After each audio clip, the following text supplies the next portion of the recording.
Well, folks, I'd like to go ahead and welcome you here to what could be the last game for the Upstate Dragons this season. I'm Luke Ruff. My co-host Bob Fitzpatrick will be joining us here in a moment. And this game, it's going to be interesting, to say the least. We've got the Triangle Torch, who are, at this point in time, 5-1. They lost last week 69-40 to the Richmond Rough Riders of Arena Pro Football, which ended their undefeated season, but they still have clinched the number 1 seed in the SIF playoffs. So rumors are floating around that the Torch are going to be starting a lot of backups this game, which should help out the Dragons. They are 1-4 on the season, and they lost last week 32-23 to the Cap City Bulls, who were beaten, I believe, 44-26 by the Torch in both teams' season opener.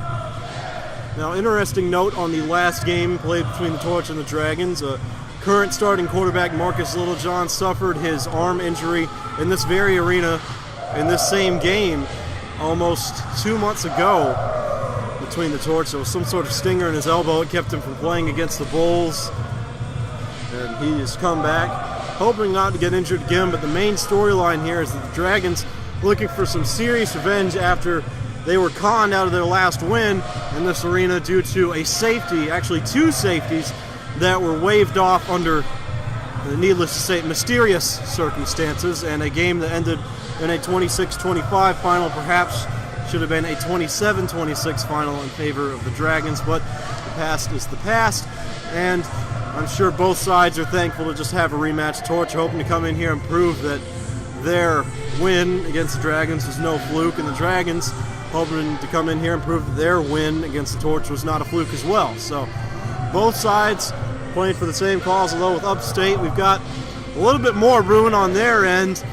It is a win and in situation as far as playoffs are concerned. SIF playoffs, it's a 3-in bracket and a 4-in league. Things originally were going to be everybody gets in, but the Triangle Torch began to lobby for a bye spot for the number 1 seed, which happened to be them. And so they have already clinched the number 1 seed and its respective first-round bye. They're going straight to the championship no matter what happens in this game. But the Dragons and the Bulls both have 1 win each. If the Dragons win here tonight, they'll have 2 wins and be able to take out the Bulls and go into the playoffs to play against Cape Fear on June 17th. But if the Dragons lose, the Bulls have the head-to-head over Upstate, and they'll play Cape Fear in the first round of the playoffs. So if the Dragons win, they're in. If they lose, they're done for the season, and they'll be 1-5. Bob is somewhere. I'm kind of running out of things to say. I don't want to go over the roster quite yet because we're starting the pregame a good bit early. Wanted to give you guys as much coverage of this grand finale as we could. We could see the Triangle Torch already warming up on the field. They will be wearing all black. The Dragons will be in all white. Bob appears to be approaching.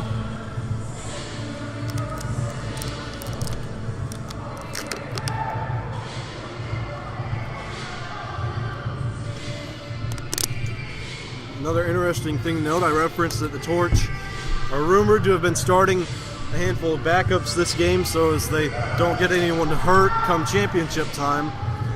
But among the players not starting is the Torch's really just a star at quarterback by the name of Garrett Sutphin. I apologize if I mispronounced that, but he dismantled the Cape Fear Heroes defense 2 weeks ago, and really, I'm trying my best not to say torched, but did perform very well against really every secondary he went up against, and he is not playing tonight. And after a wild goose chase that was undertaken following the Cape Fear game that saw us doing everything we could to try and get his name, his backup is starting, and we don't know his name. So I'm not even sure what number he'll be wearing, but the last game, Garrett Sutphin was referred to as the Torch's quarterback. In this game, this quarterback will simply be referred to by his number, unless, of course, we get a roster. We don't actually have one right now, but here's hoping that we do.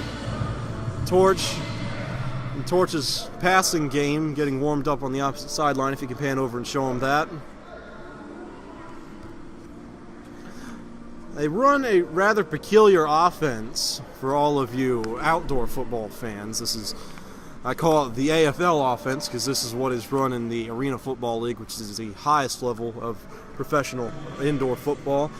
And the way this offense works, first thing you'll notice, it operates exclusively from under center. Shotgun is too slow for indoor football. We've really seen that with the Dragons because we've streamed their games, but really every other team we've played has had problems with the shotgun because the snaps, they take a little while to get to where they need to be, and that's just a testament to the fact that these centers don't have arms like Tom Brady and Aaron Rodgers and the like. And so under center is faster solely because the quarterback, well, quite literally gets it in his hands sooner and is able to do what he needs to do with it in a shorter amount of time. But aside from getting the ball into the quarterback's hands faster, he also gets it out of his hands faster. Average release time, at least for Garrett Sutphin, we timed it last week, was 1.6 seconds. The AFL release is around 2, and ideally you want to be somewhere within that 1.5 to 2 second range, because really and truly it doesn't matter how good of an offensive line you have. As far as arena football is concerned, you're really only going to have about 2.5 seconds to throw the ball no matter what happens. So it's always important getting that ball out fast. So AFL offense, fast-paced, operates exclusively from under center. The other thing you'll notice, lots and lots and lots of short passes. They are everywhere. And I have heard many an AFL commentator actually attribute them to outdoor-style runs, and that's actually a pretty accurate comparison. They're designed to bring the defensive secondary up so that they'll cover the short passes and likewise leave the sidelines wide open so the quarterback can go deep. And we saw Sutphin do that a lot 2 weeks ago against the Heroes. He had a good many bombs. Some were incomplete, some were complete though, and they always resulted in 6. It can be a bit stale at times. If you don't like hitches and screens, it's not the offense for you. But if you like seeing the defense get punished for cheating up and getting beat deep, you're going to have a lot of fun tonight. On the other side of the ball, we've got the Upstate Dragons, the good guys, whom we are calling for. Their offense, it's kind of hard to label because it's just a little bit of everything. They operate from the shotgun. They've sprinkled in some under center passes in the past, but it's never really stuck around too long. And they run it a lot more than most arena teams do, be it with a quarterback or the fullback, who is affectionately referred to as He-Man due to his almost comically large stature. His real name is Davon Gardner. He wears number 44, and once he gets out onto the field, I don't even think we'll have to point him out. And it looks like we have a handful of visitors.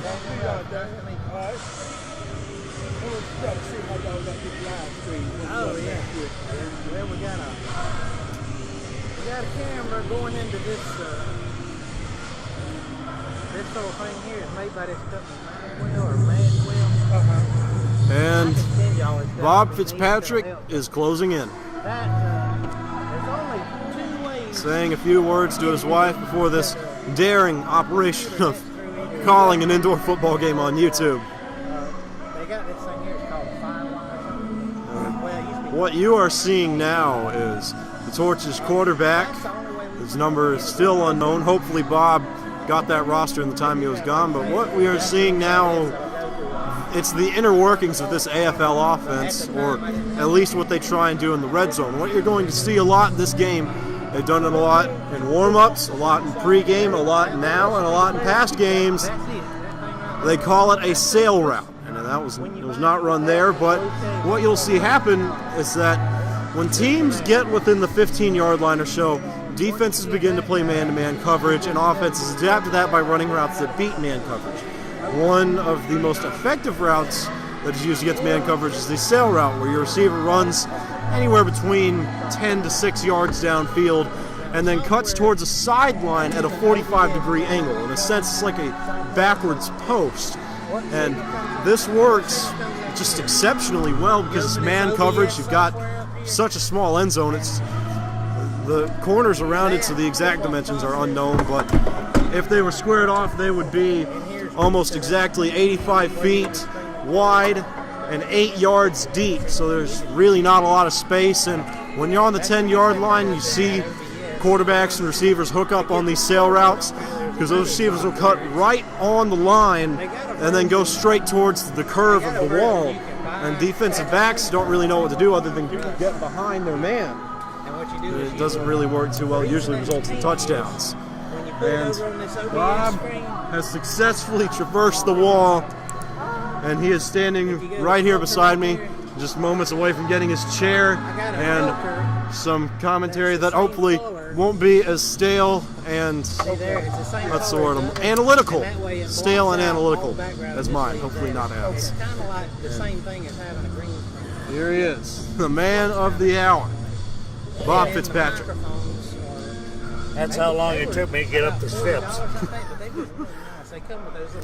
I'm sure that Luke done an excellent job filling you in on what's going on. Yeah, well, there's a couple ways. I think they've cooled it off. It's down to about 115 in here. yeah, on Hot Air Rises, we are about, what would you say, 20 feet above the ground. Interesting note that I forgot to mention, the players, in a very, very, very, very broad sense, they are actually playing underground tonight. The entrance to the stadium is actually about 5 yards higher off the ground than the actual field is. It's a slope down to the arena. And Bob has just given me an early birthday present. We have received the numbered edition of the Upstate Dragons roster. So that's always a welcome surprise. Did you get the Torches roster yet? No. I don't care if I get it. I haven't had it in 4 weeks. I don't. Yeah, this is. What we have is we have a 20-man, 21-man roster. Mm-hmm. Okay. We have some guys that called in late, and we couldn't replace them. And if you've ever watched perhaps the old school AFL back in the mid-2000s and late 1990s, or even perhaps some 60s style NFL football, I'm sure you're familiar with the term Iron Man, used to describe a player that plays both offense and defense between car troubles, family problems, and other just extenuating circumstances that kept people from being here. We have 4 down linemen split between the offense and defense. We have, I'm not sure if we'll have 2 or 3 Iron Men going between sides, but it's, needless to say, it'll be interesting, especially coming around to the 4th quarter. It'll be very intriguing to see how these guys hold up playing 4 quarters going both ways. And Bob, you know a lot of these guys, so tell us a little bit about their stamina, if they can handle playing 60 minutes on both sides of the ball. I think they can. They're good. They're in good shape. Most of them are fairly young, and a lot of them don't want to come off the field for offense or defense. They want to be out there 60 minutes. Yeah. This is well, that's ODS. I think it'll cool down. They've got all the windows open here. And then when you flip over, Yeah, but we're playing a team called the Torch, which is themed after fire. Would it really be in good taste if this arena wasn't boiling hot?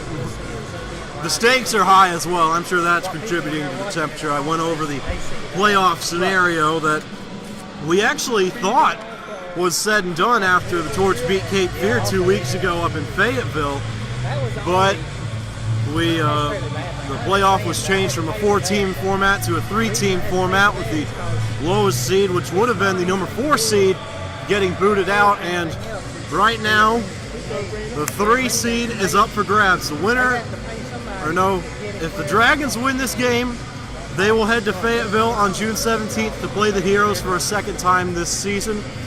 If the Dragons lose, the Cap City Bulls, who beat the Dragons 2 weeks ago, will go to Fayetteville to face the Heroes for the second time this season. So the number 3 spot is up for grabs. Both teams have 1 win. The Bulls do not have another game this season. This is the Dragons' final game of the season. If they win, they will have 2 wins. The Bulls will have 1, and that will put the Dragons into the playoff by default. If the Bulls hang this one out, and the Dragons do happen to lose, the Bulls have the head-to-head advantage over the Dragons, which will put them in the number 3 seed. So, I mentioned earlier that we have a handful of backups playing for the Torch so they don't hurt anybody, and one thing I'm sure you'll be none too happy about, I actually found their quarterback from 2 weeks ago. I found his name, goes by the name of Garrett Sutphin. Took me about 30 minutes to dig up the records, and they've got a new quarterback this week, and we do not know his name. For the second game in a row, we will have to refer to him as the quarterback or number X. We actually don't have his jersey number yet. We will get it as soon as he comes out onto the field with it on. And we've been doing pregame for 18 minutes and I'm already running out of things to say. We've got some 40 minutes to go. I left you kind of on your own. Tell you what happened, I went down to change clothes, timed it well. Came back up the stairs. These old legs are 72 years old, so I had to crawl up the stairs. Got to the top and realized my glasses were down in the locker room. Down I went again. Well, I got my glasses. I can see. If I don't have to walk any place, we'll be in good shape. Yes, and that is I'm just now receiving the intricacies of that story. That is a Hallmark level tragedy right there. We need to make a movie about that. I'm hoping to get a degree in film production. I will keep you on standby. There you go. When I thought, gee, it'd be good. I'll be up here saying, and that ball is caught by, well, I don't know who caught it, but one of the guys in white. I'll tell you what, though, I've been down in the locker room for the past 2.5 hours, and I've never seen this team this pumped. Oh, of course not, because this is... want it bad. Yeah, I mean, of course they do, because really, I mean, as broad a statement as this is, because every game has mattered, but this game is really the first one that a win or loss has immediate consequences. Like, in Fayetteville 2 weeks ago, the consequences, they were, in a sense, immediate because we thought we were going to have a 4-team playoff rather than a 3, but really and truly, there was never any risk of anybody getting left out because it's a 4-team league, 4 teams get into the playoffs, everybody gets in, you're only playing for seeding. But now with this being a 3-team playoff,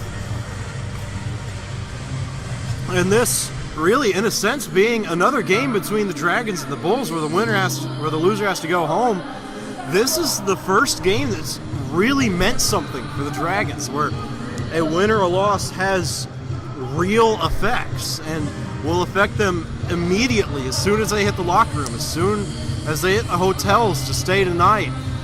It's going to be a very, very interesting game, and we've seen some big improvement from the players. Marcus Littlejohn, he was not able to play 2 weeks ago. He suffered some sort of undisclosed elbow injury. It was minor. He's back now. But in this very game on April 22nd, almost 5 or 6 weeks ago? I believe 6. He suffered an injury sometime in the second half, was unable to play, and did not play again until now. He was not able to play due to that injury when we played the Bulls. His backup Dakota Arrowwood started, and Marcus came back with a fury. He was under the impression that he got cut due to merit rather than an injury, and after some soul searching, he wasn't sure if he was going to come back. He made the right choice, came back to practice last week, and has been playing the best football of his life. It's, I mean, no contest. It does not look like the same person that came into practice, or it wasn't even practice, it was a tryout on February 12th, I believe. At 5 in the morning, comes in. This is a completely different man. If he didn't have the dreadlocks, I wouldn't have recognized him. It's amazing how far he has come. He's the one that's leading the attitude down there. He is the one that pumps. Oh, yeah. That's pumping everybody else up. And you got to keep in mind, with a hurt quarterback, the last time these two teams played, it was a 1-point game. Yeah, the Dragons, it should have gone in favor of the Dragons because of those safeties. It would have been a 1-point game regardless, but it should have been 27-26 instead of 26-25 because of 2 safeties that were waved off under mysterious circumstances. I was actually not here for that. I was in a play that I regret every moment of, especially because I was not here to see this gorgeous facility in person. This is absolutely amazing. The air conditioning, or lack thereof, is a little bit less than flattering, but the architecture here, it definitely makes up for it. It is unique, to say the least. I would love to have a duplicate facility for us to play in next year, with air conditioning, of course, and about 20,000 more seats, but hey, this place is great. I'd love to play here every week. This place was built in 1962, and back in 1962, air conditioning wasn't a big priority. Yeah. Wasn't where I lived, and I lived up north back then, but... Well, it's cold up north. You don't really need air conditioning in the summer. Right, but now, you get out of your air-conditioned car. Go into your air-conditioned house. Yes. And so you're used to it, and then when you find a place that doesn't have it, you go, my goodness, what happened? Yeah. Hey, at least we're not back in Fayetteville, where we were maybe about probably 100 feet above sea level. Yes. If there had been no air conditioning there, I believe it was 80 degrees that night. We had to call 2 games. We would have been sunburned by the end of that affair, and we wouldn't have gone outside. But one thing to note is that, again, I was not here, but Bob and my father, our scoreboard technician Daniel Ruff, they can vouch for me. The Torch had quite a unique feature: wooden dasher boards, and they flew everywhere. But the Torch, the league has been citing safety problems regarding those wooden walls, and the Torch, they have improved. They have rebuilt. Donald Trump has come down here and he has built his wall. Well, I'm not entirely sure if this is a wall he was planning on building, but it is a wall, and it is quite a wall. It is made of plastic instead of wood, and I leaned on it multiple times, and it only even budged once, which is a huge improvement from those wooden walls, which would fly backwards about 10 feet if you so much as breathed on them. Well, if you do get one to fall here, it's one that falls. Yes. When we were here before, if one fell, 6 or 7 fell. Yes. I saw that much on the tape. They had a crew that did nothing but put the walls back up when the team went into the huddle. Yes, our stream did cut out a lot during that game. We were having computer issues. That was nothing on Dorton's side. That was all on us. We have changed our computer to a brand spanking new MacBook Air, and you know what they say, once you go Mac, you never go back. And I tell you already, we're never going back, because this stream has gone along without a hitch. And in fact, this computer is so good, I lost my train of thought. Oh yes, I remember. I was talking about the stream. Some of it was lost due to computer issues. The stream cut out at unfortunately important moments during the game. We do have the full version of the game, and if we actually get enough requests for one, we may release a full-length DVD containing all of the Dragons games this season, available upon request. That is just a concept, though, no guarantees as of now. But the stream from the last game with the cutouts was 3 hours and 50 minutes because of the time it took to set up the walls, and that was with, how much would you say got cut out? 30 minutes of the entire game was lost to technical issues? I don't think it was that much. I would say it was less than 10. Well, still a big chunk of the game lost to technical difficulties. And to think that an arena football game where the clock runs constantly until the last minute of each half lasted 4 hours, just unprecedented. I mean, college football games, you see, like, I believe the Western Kentucky Louisiana Tech Conference USA Championship game last year, I think that was about like 4 hours and 30 minutes with commercials. But Quilicis are in the house. Oh yes, Anthony Quilicis, our high safety, his family, quite the fun family to be around. They hail from what I refer to as Bob Country now. I'm not entirely sure where up north they're from. I'm from South Carolina. I don't know any of those cities. It's just up north. But they're from somewhere up north. You can tell, especially by his mother's accent. From New York. Oh, New York. And we actually, next time we go to Cape Fear, Anthony and I are going to sneak in around the golf before the game starts. You know, Anthony does seem like the golfing type. Yeah, well, this is Daddy.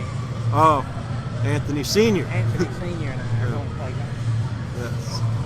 Anthony Jr.'s alumni He's gotta won get ready. another national championship. Limestone did in lacrosse. That's 3 in the past 4 years. 3 out of the last 4 years.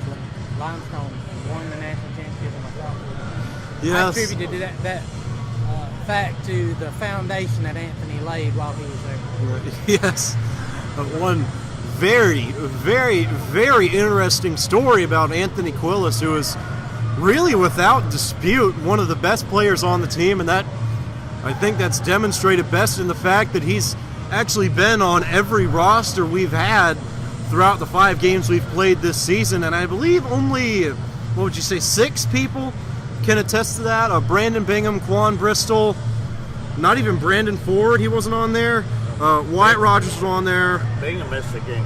Bingham missed a game. Oh yes, Bingham wasn't an Estro for the Tarpons, so I'm looking at our roster now. The players that have started every game we've played: Anthony Quilici, Marcus Littlejohn missed a game to injury. Wyatt Rogers has been at all of them. He's a wide receiver and jack linebacker.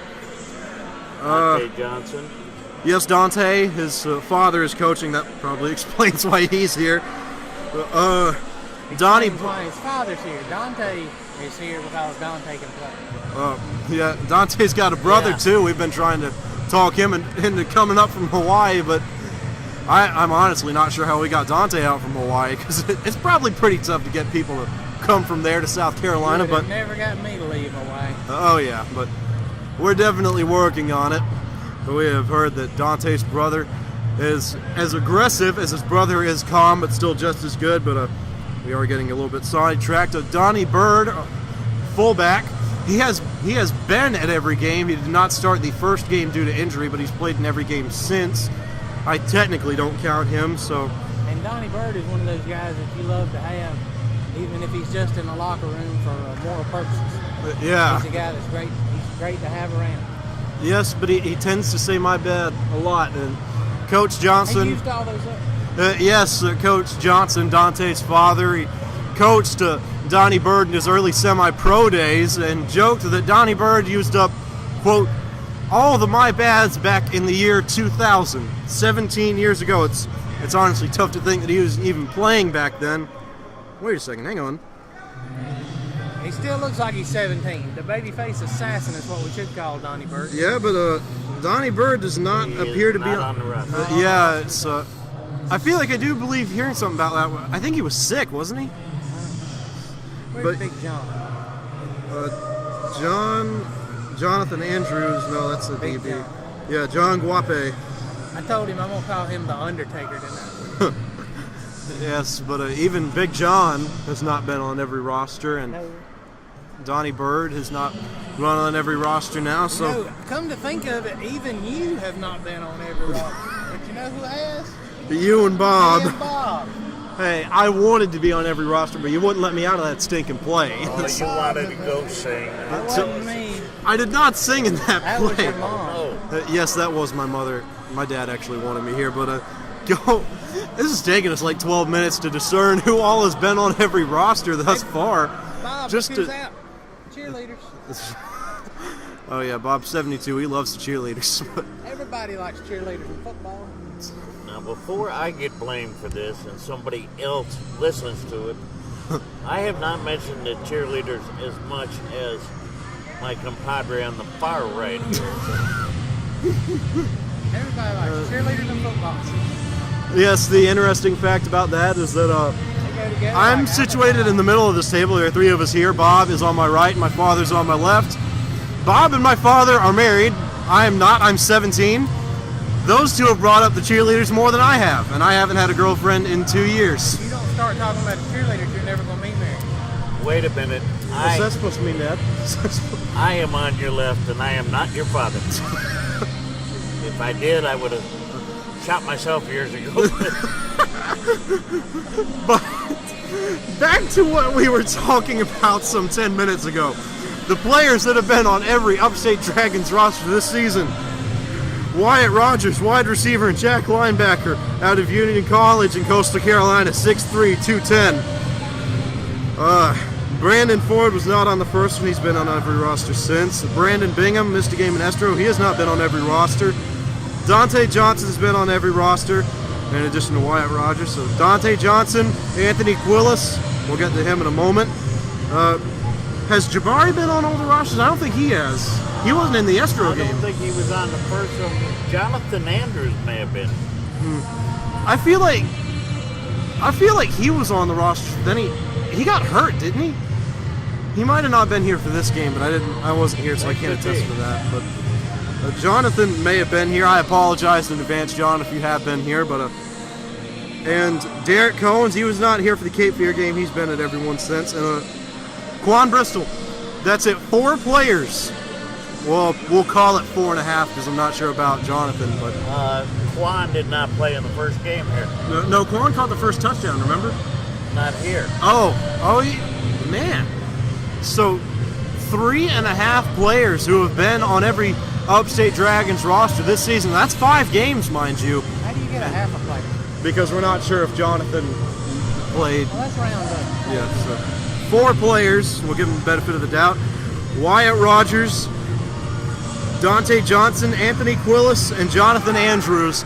And Anthony Quilici, it's taken us 15 minutes to get to this, but his story really as from garage to glory as you get. Comes in an early graduate from Limestone College. I believe he graduated in 3 years. He may be 22 or 23 right now, which is the age most folks get out of college.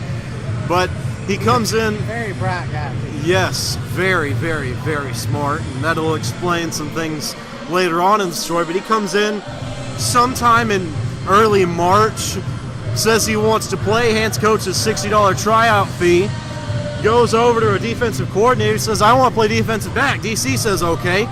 And, I mean, just in a split second, memorizes everything regarding the defense, comes in there, glues this previously unhinged sort of defensive unit together and turned them into, I was about to say one of the most fearsome in the league. I would be willing to bet one of the most fearsome indoor defenses in the Southeast that could definitely hold their own against some of the lower level NAL teams, and perhaps maybe for a couple of drives or so, but perhaps even an AFL team. That's how good they've been, and Anthony has really been the biggest reason behind that. I mean, he comes in here, just glues that whole team together, but the most surprising part about that, he's 23 years old, and excluding his indoor time with the Dragons this season, had not played football since high school. In fact, he had to get new pads when he played with the Dragons. The ones he'd used through high school were the same ones he'd used when he was 4 years old playing Pop Warner ball. Comes in here, he had been playing sports, 3 years of lacrosse at Limestone, won the Division II National Championship in 2 of them. Would have had a 3-peat, but some things came up, and Limestone lost the final game of Quilici's career, but a 2-time national champion, a repeat national champion, Alabama style. That's got to be impressive. And to think he comes in here from a sport that's really just completely different from football, particularly arena football, comes in here, glues his defense together, plays insane. He had 2 picks against the Torch the last time we played him. He has been such an amazing addition, and the fact that he's been on every roster, that's the biggest testament we can give him. Just a phenomenal player. Yeah. Anthony is, plus he's a little, I don't know how to say it. Rambunctious? Strange. I mean, You're 72, you can get away with that. Yes, I can't. He's easy to kid, but he'll say the strangest things. And he played our last game, with a concussion. Yes, 2 quarters with a concussion, and would have played 3 had backup quarterback, fullback, and MAC linebacker Ricky McKinney physically stopped him from going back out onto the field midway through the 3rd quarter. He would have played 4, and I think that concussion really showed because he got beat deep twice, which is just wildly uncharacteristic for him, but he has been off concussion protocol for, I'd say, 10 days. Is looking as good as ever. He's not going to get beat deep here tonight. Back then when they said he had a concussion, I said, how could you tell? 'Cause, I mean, he acted the same. I know. I guess he was looking at the ceiling a lot. Yeah. Reading things backwards. We need to give But he's quite a young man. an academy on the Woodruff Road for saving Jabari's phone. Oh yeah, another interesting story brought up by my father. We actually arrived at the arena about 7 minutes late because defensive back Jabari Bryant Sr. left his cell phone in Academy. So big shout out to the guys at Academy for tracking down his phone and holding on to it, making sure it didn't get stolen. It cost us 7 minutes, but really and truly, and over the course of a 4-hour pregame warm-up, 7 minutes really isn't that much. So big shout out to the guys at Academy, and big shout out to the field crew here with the torch. This is by far the most well-kept field we have played on all season, and we have had the honor of playing on it twice. I remember down in Estro, it had more hills than the Rocky Mountains, and this, I mean, I'm trying to word this properly. If the field down in Estro with the Tarpons, if that field was the Rocky Mountain range, then this is the American Midwest, because it is flat as can be, and that's what you want out of a field. It's got a good feel to it underneath. It's kind of soft. But yeah, really, really soft. There's everybody's favorite people to hate, the referees. We're streaming. We can't say that. We just did 20 minutes on Anthony. Yeah. Yes, Anthony's mom is here. The biggest. He played the last game with a concussion. I said, how could you tell him what he done? He's just crazy. Will is without. Yes, we are. We are trying our best to make sure the Quilicis don't get near the microphones. They are a ton of fun to have. Do not get us wrong, but I fear that if we get them talking on this stream, we won't be able to get them out. So.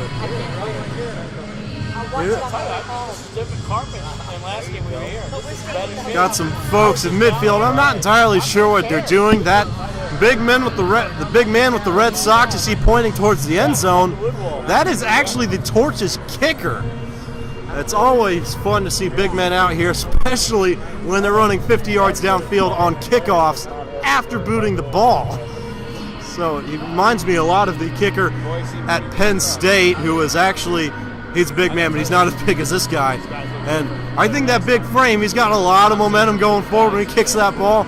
It sure does show. He's one of the few kickers we've encountered this year that can actually boot it into the end zone. Most of them can get it near the line or around the 5, but this man can do it, and another man can do it. Bob, you actually missed this. Our kicker, he came in last week almost undetected. Goes by the name of Sonny Powell. Can play any position on the field. He is 6'3", 240. Looks like a linebacker and has got a leg for the ages. In warm-ups, kicked a 58-yard field goal through 9-foot uprights. And he's not playing in the NFL. Something is fishy. But if we can move this camera, I'll try and give you guys a view. He played his college ball at UNC Charlotte, so it was a much shorter drive for him than it was for us. Yes, and what you're looking at right now, it doesn't look too off, but for reference, that field goal post was straight before Sonny started kicking from the goal line. He actually hit the bottom left corner of that goal post twice and hit it so hard it bent. And so we've got, well, it's not a rectangle and it's not really even a polygon because it has rounded sides, but that's a lesson for another day. It is a shape and it's a field goal post, and that's really all that matters. But he has bent that field goal post, which is just impressive in his own right.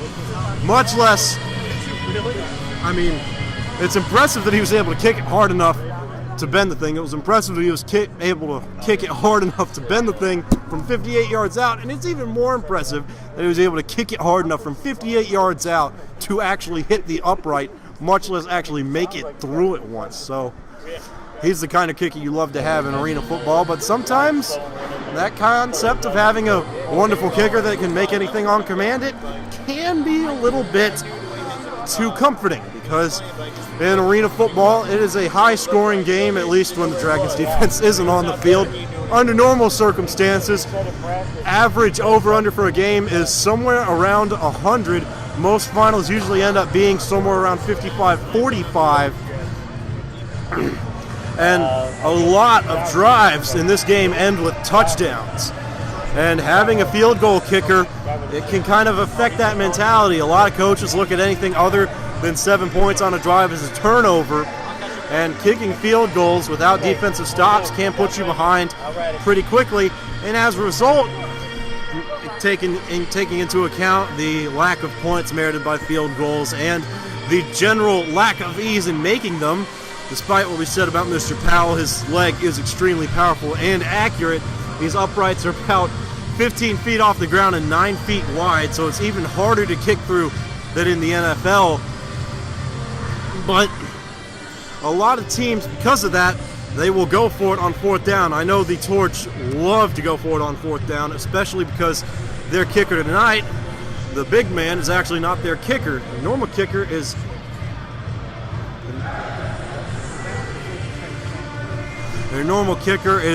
their quarterback, who's not playing tonight, Garrett Sutphin. He goes double duty, actually covers kickoffs. He got pretty fired up the last time he played the Dragons. Following a kickoff right before halftime, his team had mustered 26 points, and some words were exchanged, probably about Sutphin's mother. Sutphin got mad and was, unfortunately for the Torch, ejected, and they did not score a single point after that.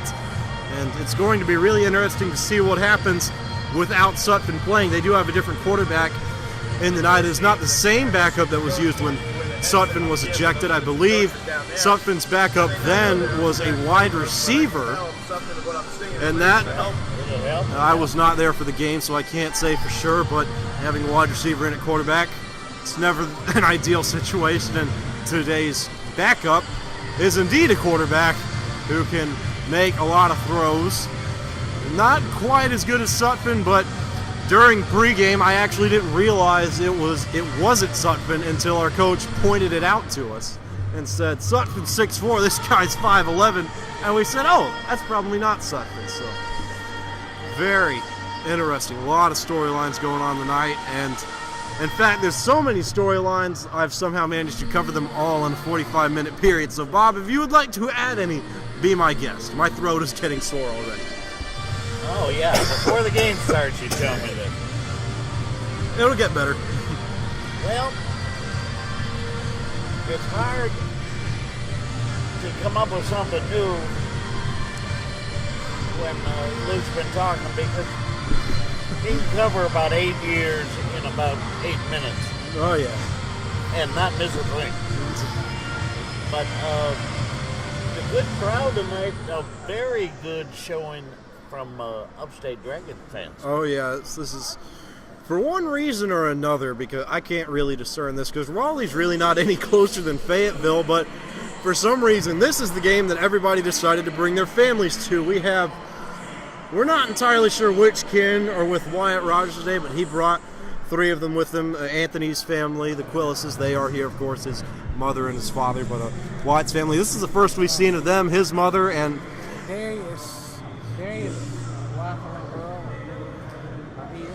Oh yeah, Darius, one of our receivers, his wife and his daughter are here for this game, and Wyatt's family, he has brought his mother, and we're not actually too sure about the other people that are with him. The man he brought is old enough and strong enough to be his father, but also young enough looking to be a brother, and we're not entirely sure if the woman he brought with him is his sister or his girlfriend, because they look just alike, but she's the same age range as him, so I'm honestly sure I'm going to get punched for that one after this stream is over.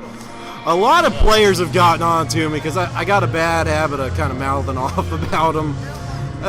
It's usually the intangible things, too. I know Quan Bristol, he's 5'10", and he played at Alabama, but he does not like me talking about his height at all, especially because we've got 2 receivers on the team who are 6'3", He does not like me talking about that. And Brandon Ford, he got on to me last week because I saw him dropping a couple of passes in pregame.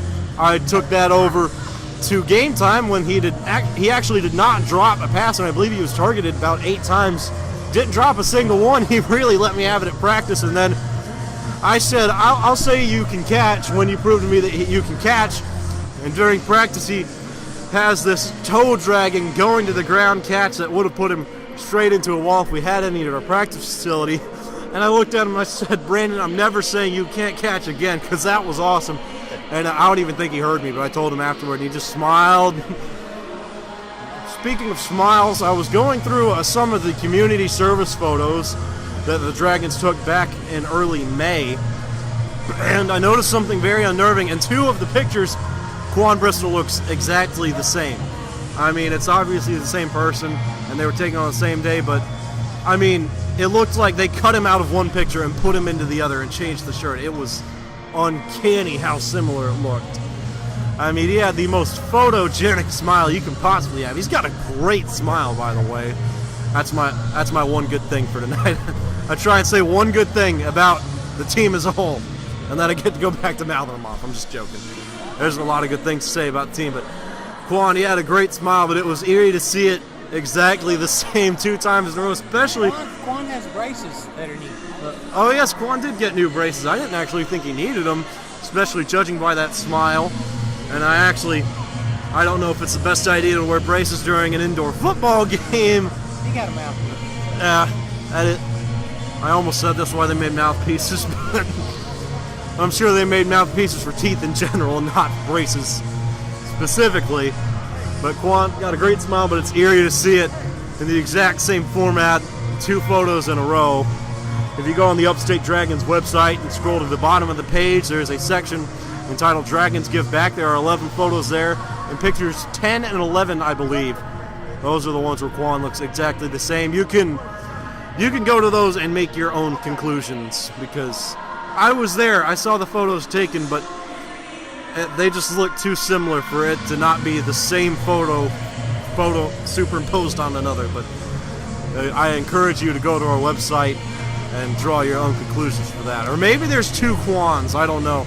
I'd love to have 2 Quans. He's a great receiver to have around, great locker room presence too.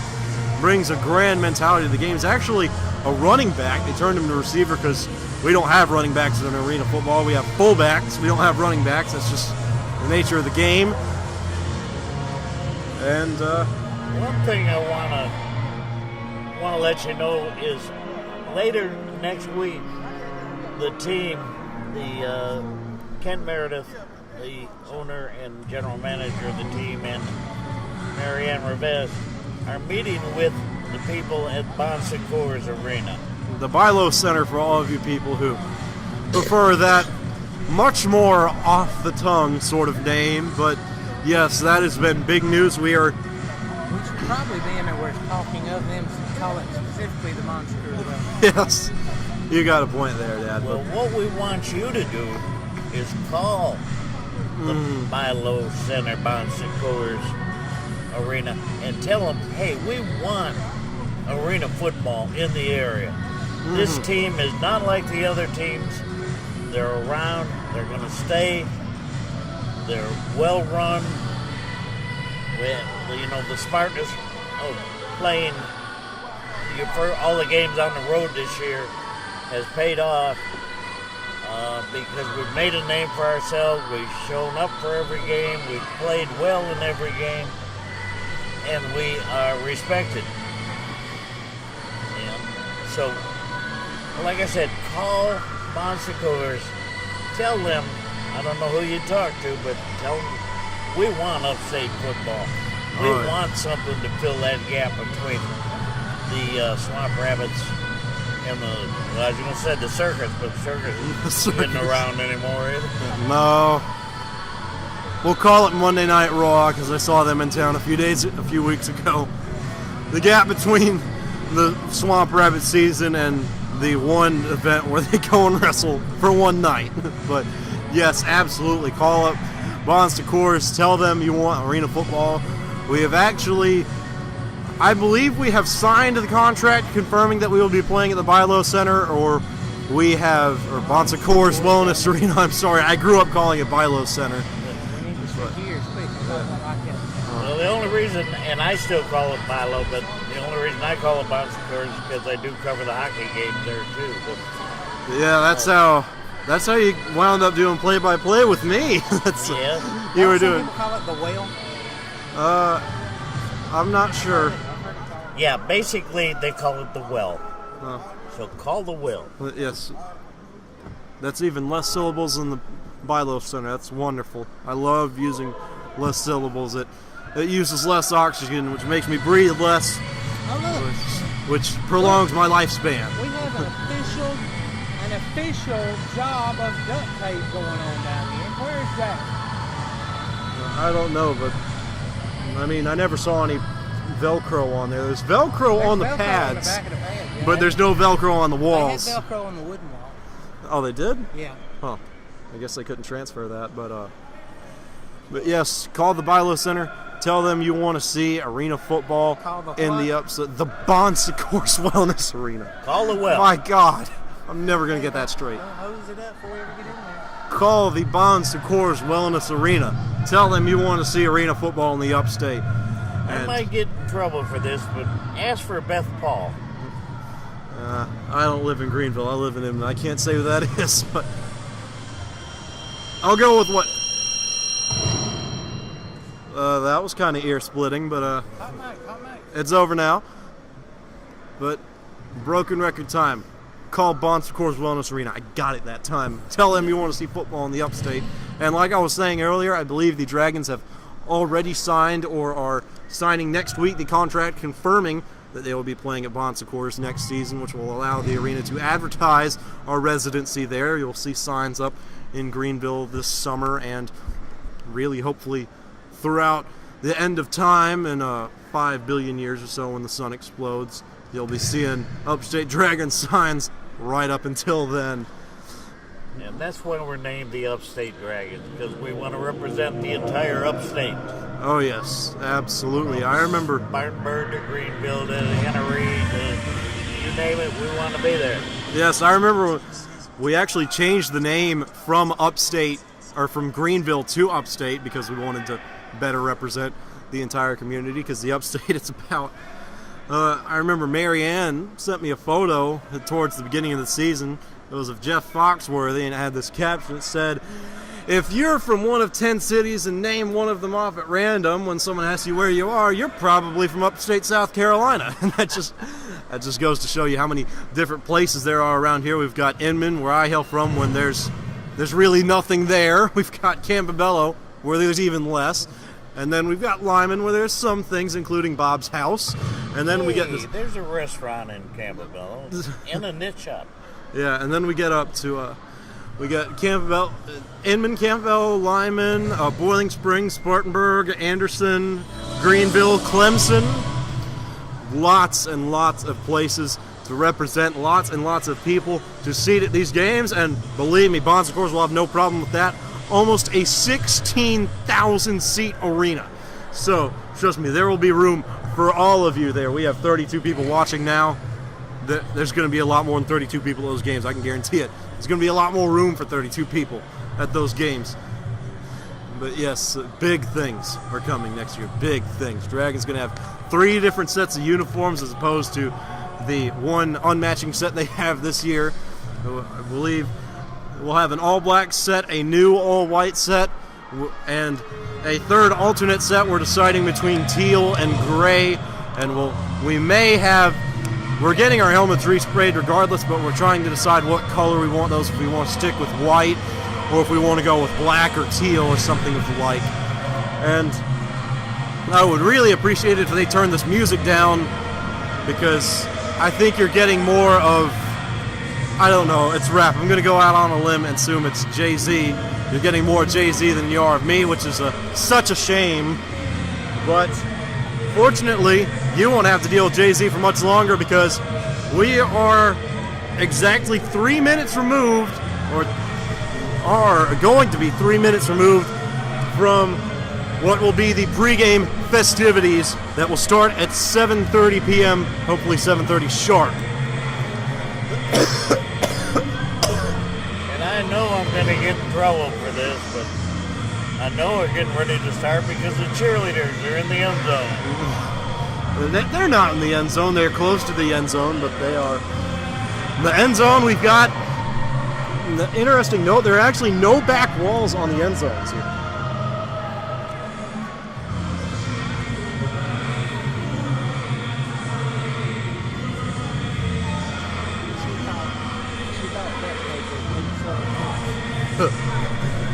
We got a text from my mother who was sitting about 10 feet away from us and maybe 3 feet lower.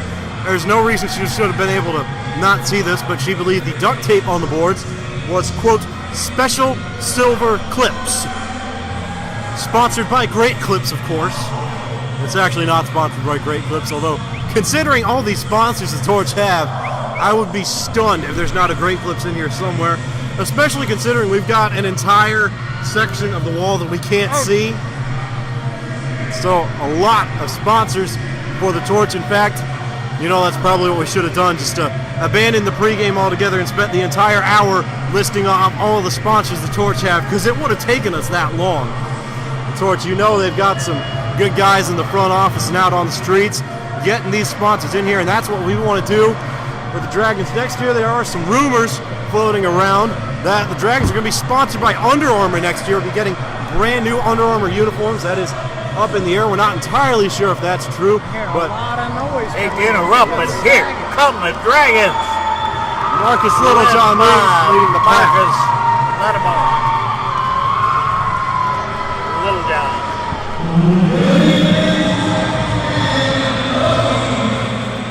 That is a loud PA announcer. In fact, it was so loud that I think he blew the speakers up. Because oh, there he is.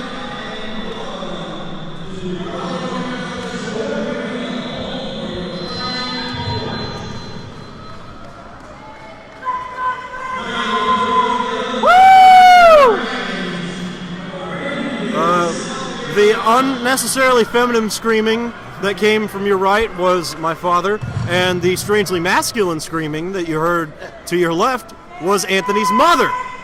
There she goes again.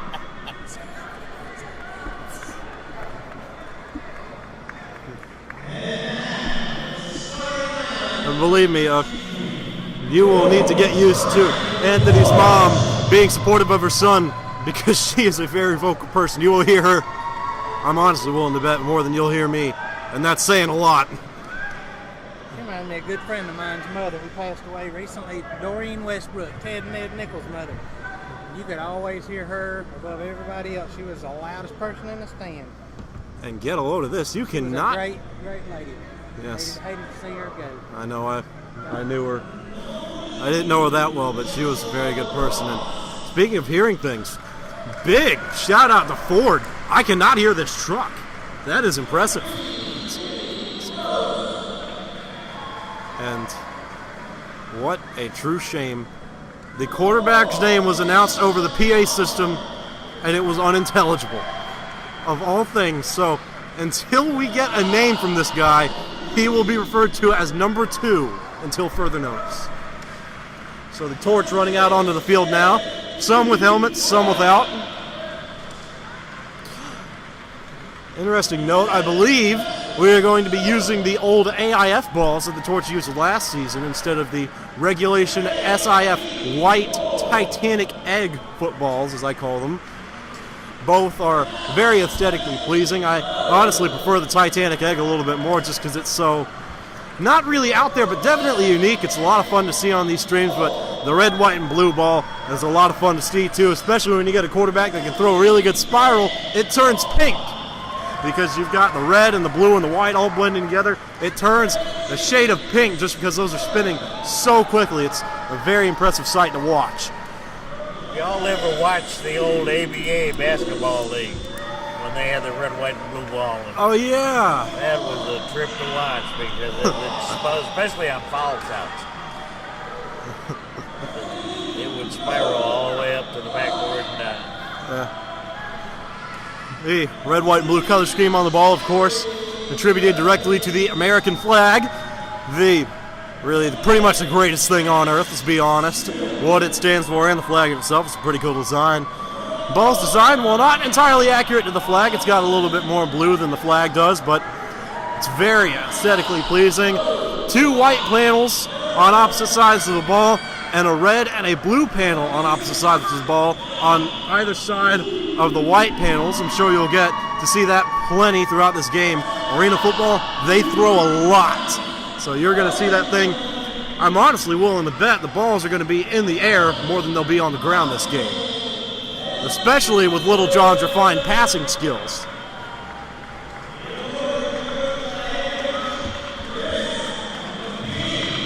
are having some issues with that microphone. We didn't have that last time. I know, I really thought, I thought I was overriding. Oh my God, I am.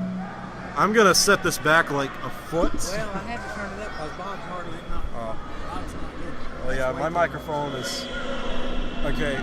This should be good. I will do everything in my power not to move this microphone. But I deeply apologize for overriding that mic for the entirety of the pregame. The mic coming across too strong? Nah, you're good. But I was coming across too strong. But this PA announcer, as far as coming across too strong, he's putting us to shame. And viewers at home, you don't have to stand and remove your hats, but if you want to, that's perfectly fine. National anthem time. Here we go.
That was awesome. Yes, absolutely phenomenal rendition of the anthem by the woman who is standing behind the truck. Of all things we can't get on the stream, that's one of them. I really hate we couldn't get her. She did a great job. And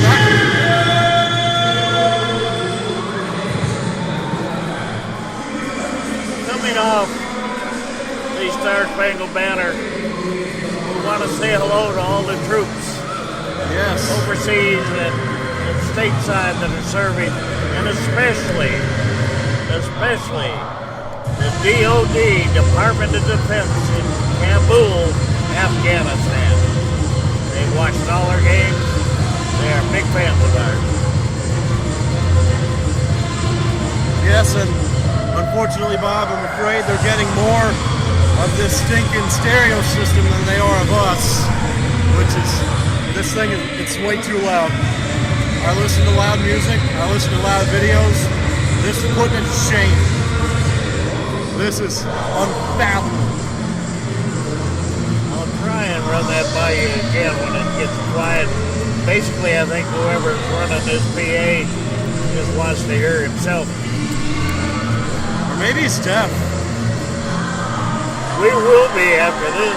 Oh, yeah. In fact, the PA system is so loud that, well, it's back on now, but the PA system was so loud that for a few moments it actually knocked the TV back to some sort of Windows Air screen. Oh, and the truck is gone, and you know, I said I couldn't hear it before, now I really can't hear it.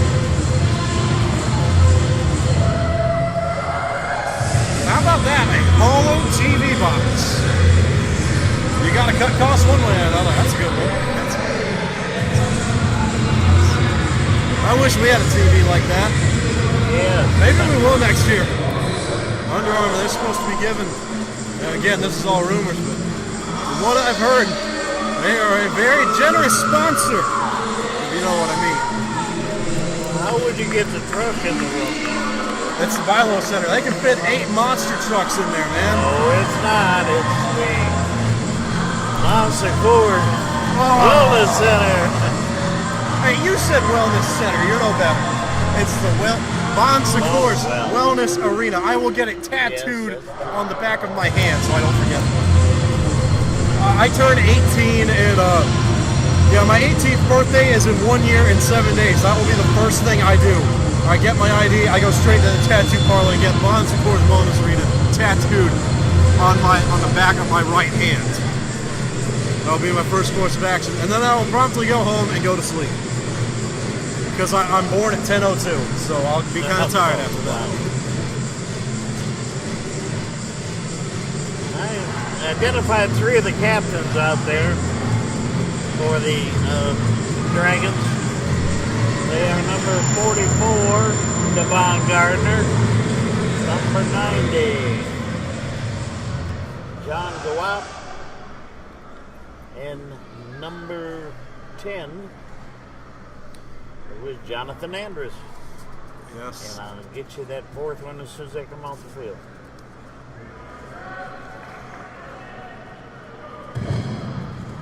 Number 20, Anthony Willis. You'll notice Anthony, he is the one wearing the most red. That is one thing to note. Red is not one of the official colors of the Upstate Dragons, although, well, it really depends on your personal opinion. Some people think it looks really bad. Some people think it looks really good. But the red and the teal, it mixes in one way or another. I'm on the fence, but the defense wears red to show their unification with the, quote, fire squad. That is what our defensive unit calls themselves due to their superior play. And Anthony, as the ringleader of that defense, wears the most red out of all of them. But it can backfire a little bit because red contrasts green pretty well, so they're not quite invisible out there. And the PA system is no more, at least for now. I'm sure we'll get play-by-play updates from them, which will be very loud, but now that that's gone, one evil has been replaced by another. The sun is setting in an all-glass arena, and it is like right at us. I have no glare glasses on, and it is brutal. And I would estimate that we're somewhere between 45 seconds and a minute between kickoff, so if you can go ahead and get that camera zoomed out a little bit. The Dragons will kick off. Here we go, and there's the sun. The kicker. I hope you like glares, because you're going to see all... Yeah. I don't know, it's the summer. The sun doesn't usually go down until like 9, but regardless. When the sun goes down... There is the boot, and it is deep. Taken. He comes out, and he's tackled at the 9 by Dante Johnson. Great piece of tackling there, too. I actually think that... Who was it on the return? Number 10, I believe? I didn't get his number.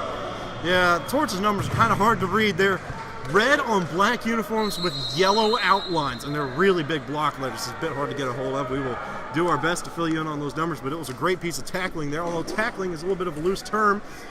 The return man tried to jump. He didn't jump high enough. Dante saw it, he dove, and Dante kind of tripped him in a sense, prevents a big return. Quarterback is under center. Number 2. That's an unfortunate name. I'll have to change it. Takes the snap, looks to throw. and he was rushing, had to get rid of it quick, and it's incomplete. Second down. Oh, you're right. He was rushed, and he did have to get rid of it quickly. In pregame, you looked a lot faster than that, but something went horribly, horribly wrong on that play because that ball was nowhere near anybody. I mean, that was a clear miscommunication between the quarterback and the outside receiver, but if I had to guess, the outside receiver thought he was running a hitch and go, and the quarterback thought he was running a hitch, but that ball was about 8 yards behind him. And goes in motion under center again. He looks to pass. Passes high.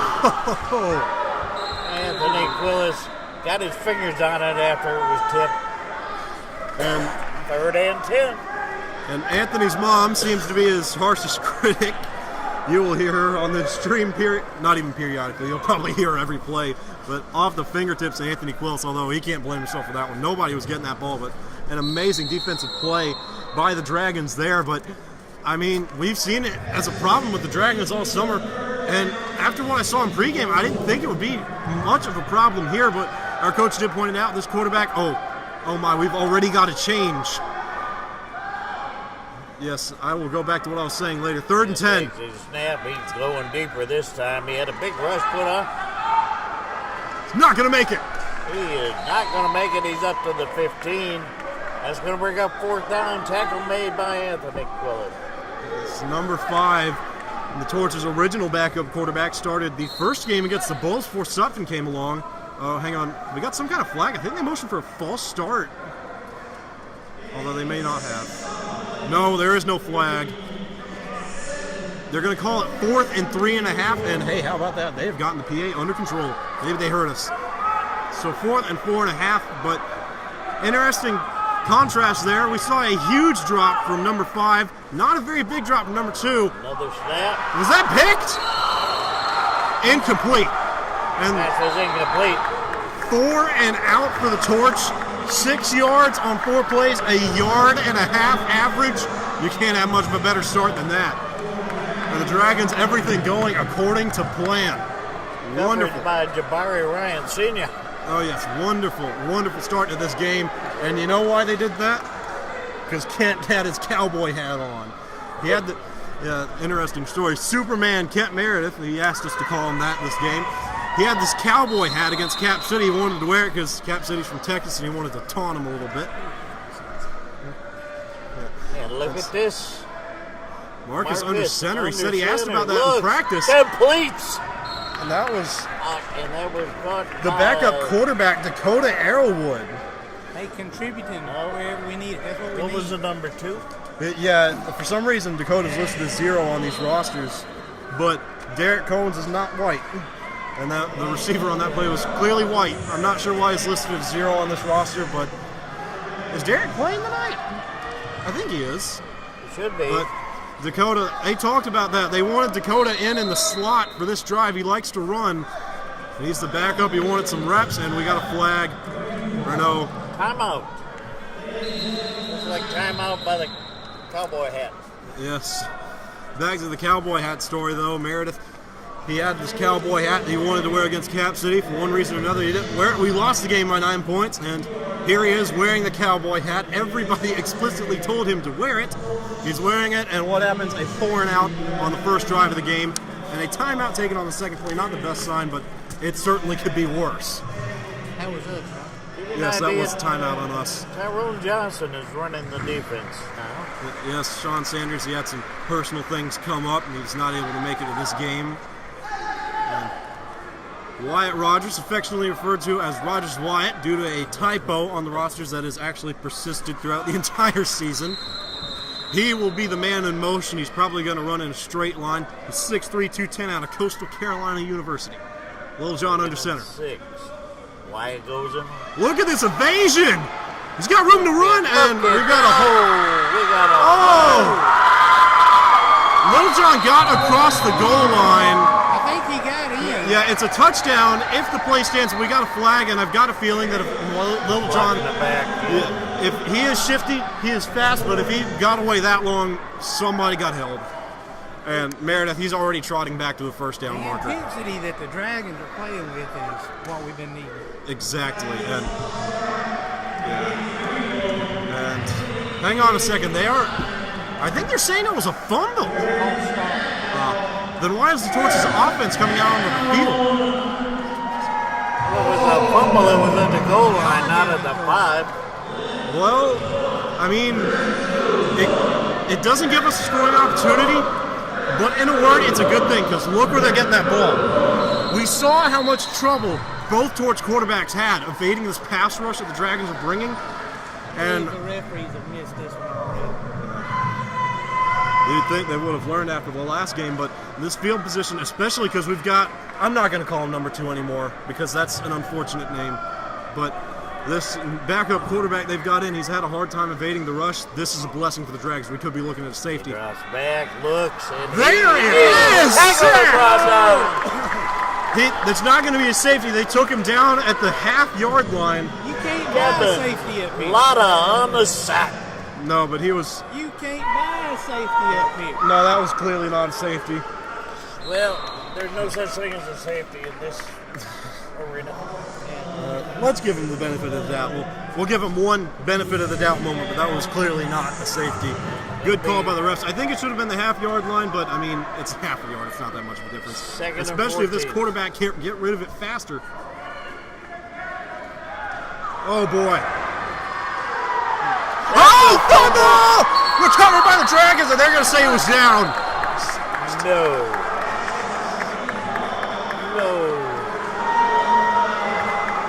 The Dragons are saying they've got it. The Torch are saying they've got it.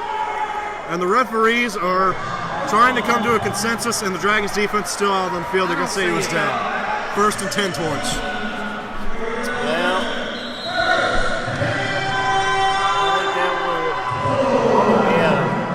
talk loud. He was reaching out. He tried to get more yardage, and that caused a fumble. Pass completed down to the 20, 21 maybe. Pretty big catch there, but he paid for it. Number 5. And we have an injured player that we really should stop the clock. Yeah, that's a big blow because number 5, he is a receiver, but that's their backup quarterback now. And so if the current quarterback gets hurt and he's hurt, I don't have a clue where they go. I mean, considering that he went in at backup when Upstate got Garrett Sutphin ejected the last time they played the Torch, considering that he was not able to muster a single point, he's not the best option at backup anyway, but if he's gone and this guy's gone, I don't know where you go. He is off to the sidelines. So he came off on his own weight, didn't need any assistance. That's a good sign. Here's hoping he gets better, but if you're the Torch, you got to be a little bit worried, but you can't let that affect you. It's 2nd and 5, and right now you just got to focus on scoring after some questionable flags have gotten you the ball back. Quarterback under center, back to number 2. Under pressure, throws deep, got a man overthrown. Overthrows his man. Coverage down there by the big 3, Jabari Ryan. And there you see the throws of the AFL offense, getting teams to play for the short pass, recognizing that, and then doubling over the top. If that had been complete, that receiver had at least one step on whoever was playing defensive back. I could not get a number, I believe. It was Jabari Ryan. It was. Yes, but he had at least a step on Jabari, maybe a step and a half. Jabari was beat. He's very fortunate that ball was overthrown. 3rd and 5. Quarterback under center again. I'm looking for a big rush. And he got some good blocking. That ball was caught.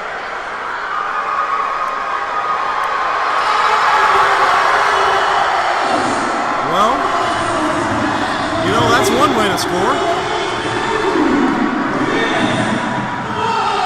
That man had 4 men on him. I thought it was 5. I mean, I saw them sub him in. I thought he was a big guy. He looked more like a jack linebacker than a receiver to me. And I said, what's he doing here? He must be some kind of package dude, number 18 with that touchdown. And, you know, he was a big guy. Hey, watch the pass. They're going for 2. It's a pitch, some kind of flag. Flag on the 2-point is successful, but it may be coming back. False start on the Torch.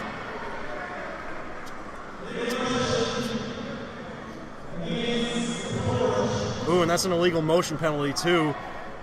I'm not entirely sure if it's an illegal motion or an illegal motion false start. I'm going to go out on a limb and assume it wasn't a motion man false start, because motion man false starts are supposed to be 10-yard penalties instead of 5. We have seen some spotty calls regarding those across the league, but if I had to guess, that was not a motion man false start and some kind of illegal motion, because the ball was backed up. Well, 2-point conversions from the 2.5. That was backed up 3.5 yards. Kind of an interesting call there. The Torch going to try again from their own 6. Or, I'm sorry, the Dragons 6. Passes away. Down to 5. And that's a great defensive play by Upstate, but I've got to bash the Torch on this one because that's a play you're supposed to score on. You look at, when you watch that on the replay, the quarterback is going to kick himself so hard that his head might come off, because that ball, you cannot float the ball on a screen pass, particularly indoors. And what did he try to do? He tried to float the ball on a screen pass, and hang on, something went wrong, because did they give the Torch they didn't give the Torch the touchdown. No, it's not a touchdown. It's second down. That explains a whole lot. Yeah, I did not know that he didn't score. So I don't think the ball ever crossed the goal line because it bounced around.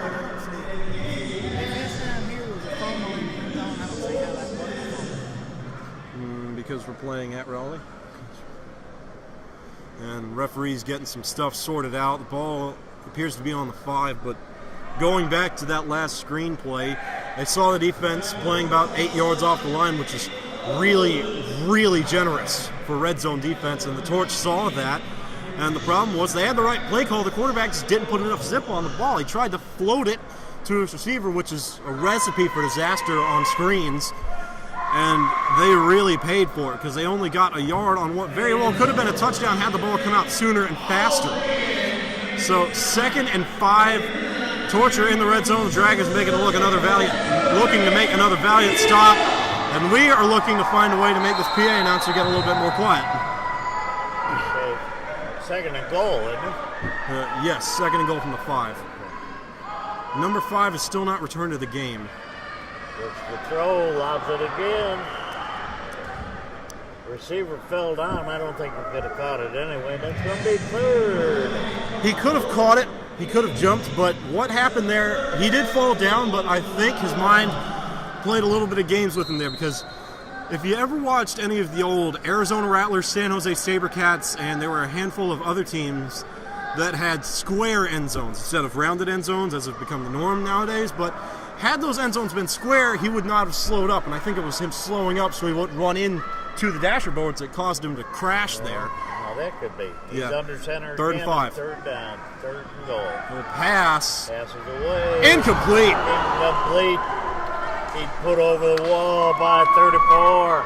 Yeah, Dante Johnson, not a University of Hawaii.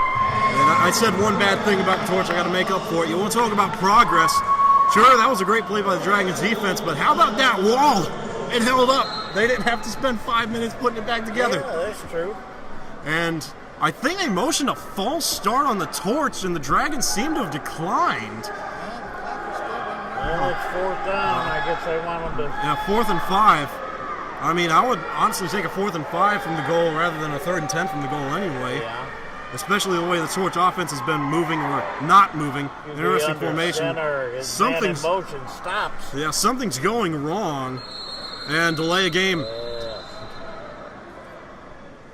See, if you're in motion, you're not supposed to be able to stop anyway. I didn't think so. Yeah, it's illegal motion, but they're not going to call it because, frankly, this league has a lot of rules that really just aren't enforced. Like, everybody's supposed to have matching socks. Everybody... matching shoes? No, matching shoes isn't one of them. Really? Like, every team's supposed to have a website. Oh, yeah, they were supposed to have matching shoes. Matching shoes, matching socks. Socks are supposed to be two-tone. Every team's supposed to have a website. The Torch have a Facebook page. And I guess the stop in motion, which is supposed to be a 5-yard penalty, is just another one of those things. Same play, though. Oh, no! No, it was not a fumble. His arm was going forward. But it's still another turnover for the Dragons. And talk about playing back up against the wall. The Torch, how far have they moved?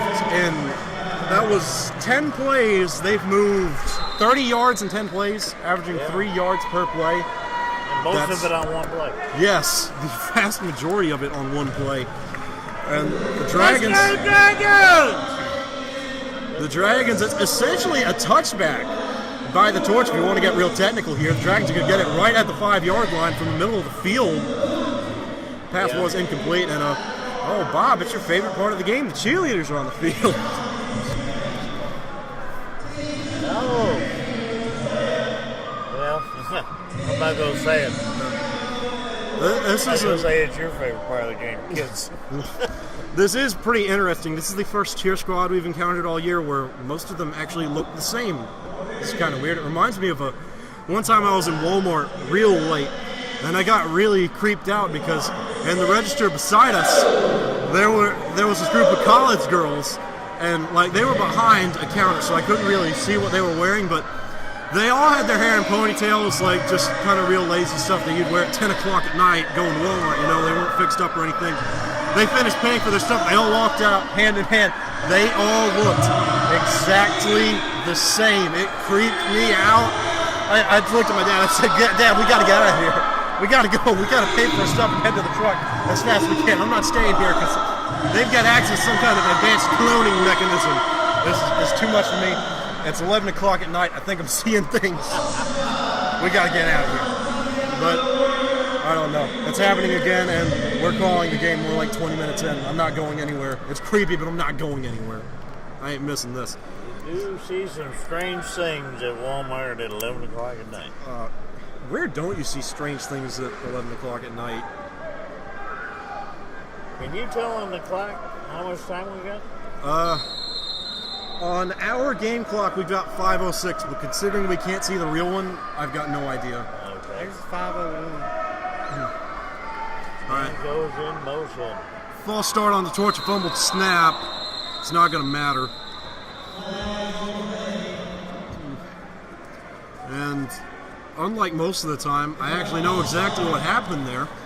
Center saw, or really felt, because you can't really see anything, but center felt the Torch jump, tried to snap the ball so the Dragons would get the free play.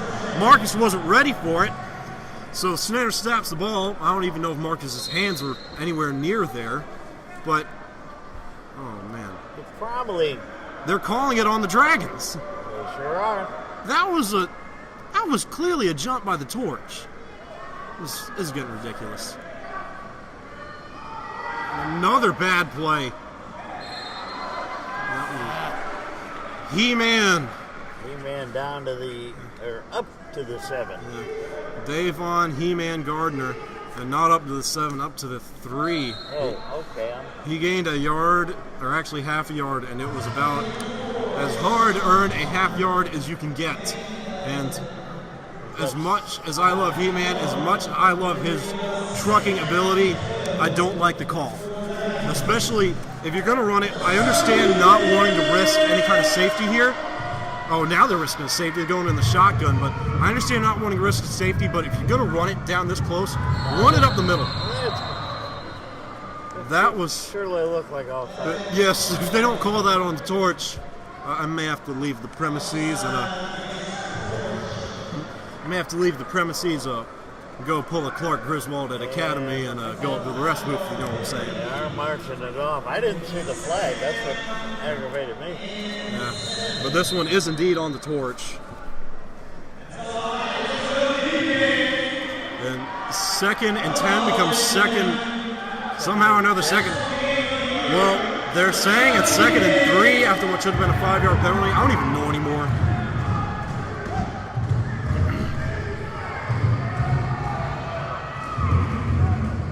Finally, a play, and it's high. That was a play we've been looking for, and that's the one that's going to make it. Yeah, and it wasn't what Marcus was looking for one reason or another, but did you see Brandon Ford going down the sideline? No, I didn't. I was watching Deuce. Well, I mean, he was running pretty fast. He was hard to see, but in fact, he was running so fast, nobody saw him, including the Torch's defense. There was nobody within 100 yards of him. I mean, he was wide open, and Marcus didn't have much time to throw, and he was kind of keyed in there on Deuce anyway. Or that wasn't Deuce, that was Dakota. Like I said, our rosters are wrong. Yeah, but it was a Deuce high. should be number 2. Yeah. The Georgia jumped again, and they don't call it, and Marcus throws it away. Fourth and 6 from the 4-yard line. And Brandon Ford was the intended receiver. And he was double covered, but a better placed ball. I actually don't think that was a throwaway now.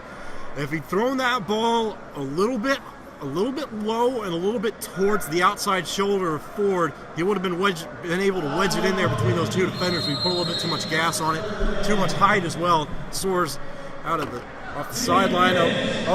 May have had a penalty call. Yeah, so it was a free play. They actually called one on a torch. And now at third, what would have been a 4th and 6 is now a 3rd and 3.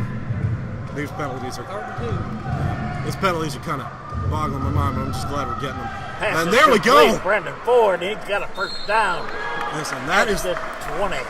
Yes, and that is the kind of pass I want to run every play. I mean, it's not that plausible down in the red zone, but don't take shots downfield when you don't have to. Take what the defense gives you, and if they're going to give you 10 yards, take your 10 yards, man. I mean, what else are you going to do? Go deep, play right into their hands? Well, watch the Torch do that against the Heroes, and they won the game. Oh, yeah. They won it big, too. And goes in motion. Pass is complete to Arrowwood. And he's down at the 18. Look at Dakota. I know, the backup quarterback getting some reps. I do believe he was a spread quarterback back in semi-pro. He did like to run a lot. I never knew he was capable of receiving, but he sure has done a good job. Targeted 3 times, caught once, but that's a big 15 yards, especially. And I mean, well, I really can't be that surprised because that's the one route Dakota's felt most comfortable running, that 12-yard dig over the middle, and Marcus throws it in a completely straight line right to him. Perfectly placed ball. That's great another first down. Marcus looks. Oh, man, he was wide. He had Arrowwood wide open. Did you see Dakota smash these guys down here? No, but I saw Marcus get excited. And I'm sure Kent is giving him a few uncensored thoughts after that one. I saw some angered arm movement from Superman down there, but what happens when quarterbacks see a man open like that? The experienced ones, the true superstars, they don't get excited. They stay calm in the pocket. They say, oh, I've got a man open, I'll just throw it to him. And the young ones, like Marcus, I believe he's 27 or so, he's still got a lot to learn. This is his first full season indoors. Saw a man wide open. I think he got excited, got some happy feet, tried to throw it. The ball was on time. He just put too much heat on it. Maybe overestimated Dakota's speed. Georgia jumped again. And number 55, and he knows it. And I know in the AFL, if you have 3 false starts, you're ejected for the half. But Tootie.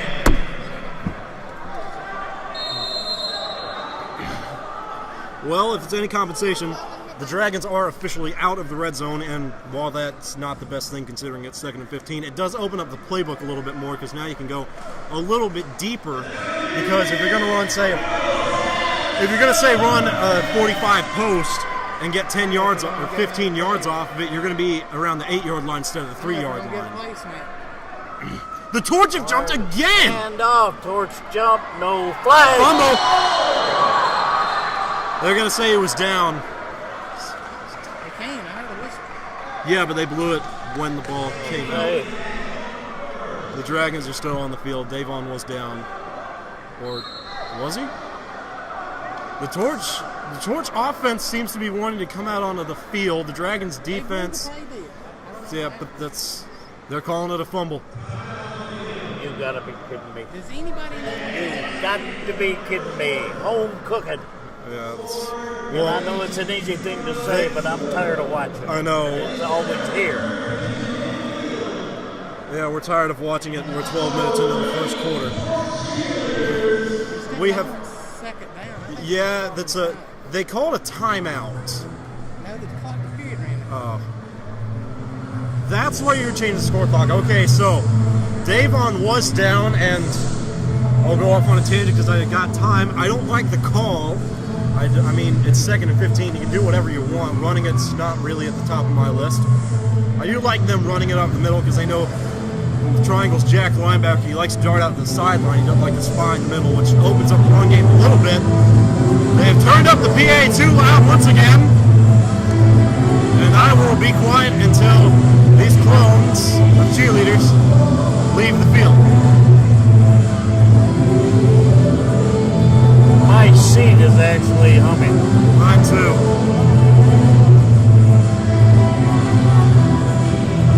If the camera up appears to be shaking, this is why. Man, I thought it was over. That's a slow point in the song. It's officially marked as a 3-yard run by He-Man. And Meredith, if I had to guess, he's going over it with his entire offense, or with the 8 men that were on the field. So if I had to guess, he's going ahead and calling maybe the next 3 plays. A 3rd down play, a 4th down play, and a 1st down play. And if I'm him, I want to run them all as quickly as possible. Next to no time between plays. Keep these guys off guard. Okay, and that's the end of the first quarter, I do believe. Yeah, well, it's because been... we're going the other way. Yeah. And I apologize for hollering about home cooking, but... Oh, don't worry. We'll get plenty more chances to do it, I'm sure. Yeah, I just couldn't see any signal from the refs. I know. And when they turned and sent the ball the other way, I thought, okay. Caught by Wyatt! Wyatt is down to the 2. First down. Yes, great. Grand play by Wyatt. And that's what you get when you have a 6'3 receiver who's 210 and hails from Coastal Carolina. You get hard-hitting boys like that. And this is what I was talking about, the no huddle. This is what they wanted to do. They got a flag. It's a touchdown if it stands, 5-yard penalty if it doesn't. It came from the backfield of the... The Torch seemed to be disheartened, but it's a false start on the Dragons.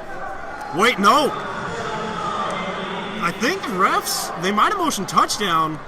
We've got a different personnel group coming on for the Dragons, but I don't know. Marcus seemed to have left the field, but now he's back on. Follows up. Oh, Marcus to touchdown hold. Dragons. Touchdown Dragons by He-Man. He-Man. Divine Gardner. And that was what I predicted Kent would do. He loves the no huddle. He hasn't gotten many chances to run it for whatever reason. I think it's really just been more personal preference than anything, but it worked to perfection right there because I think the Torch were really expecting them to huddle up because they have been all season. We haven't run the no huddle that much. That's true. And even when it's a run up the middle, it's tough to keep up, especially when you're expecting the offense to go slow. Something went horribly wrong. Yeah. The kick is good, but the Torch weren't ready. In fact, only Little John and Powell in the center were ready. And it's an illegal formation. They had too many men on the line. You could have 4 on the line. Torch had 5. Regardless, the PAT is good. And a little bit more trickery by the Dragons puts them up 7-0. 7-0. Wonderful, wonderful start for the Dragons. First lead of the season. No, we've had leads before. We had the Tarpons. We were leading them by a point twice. Remember? We made our PATs. They did.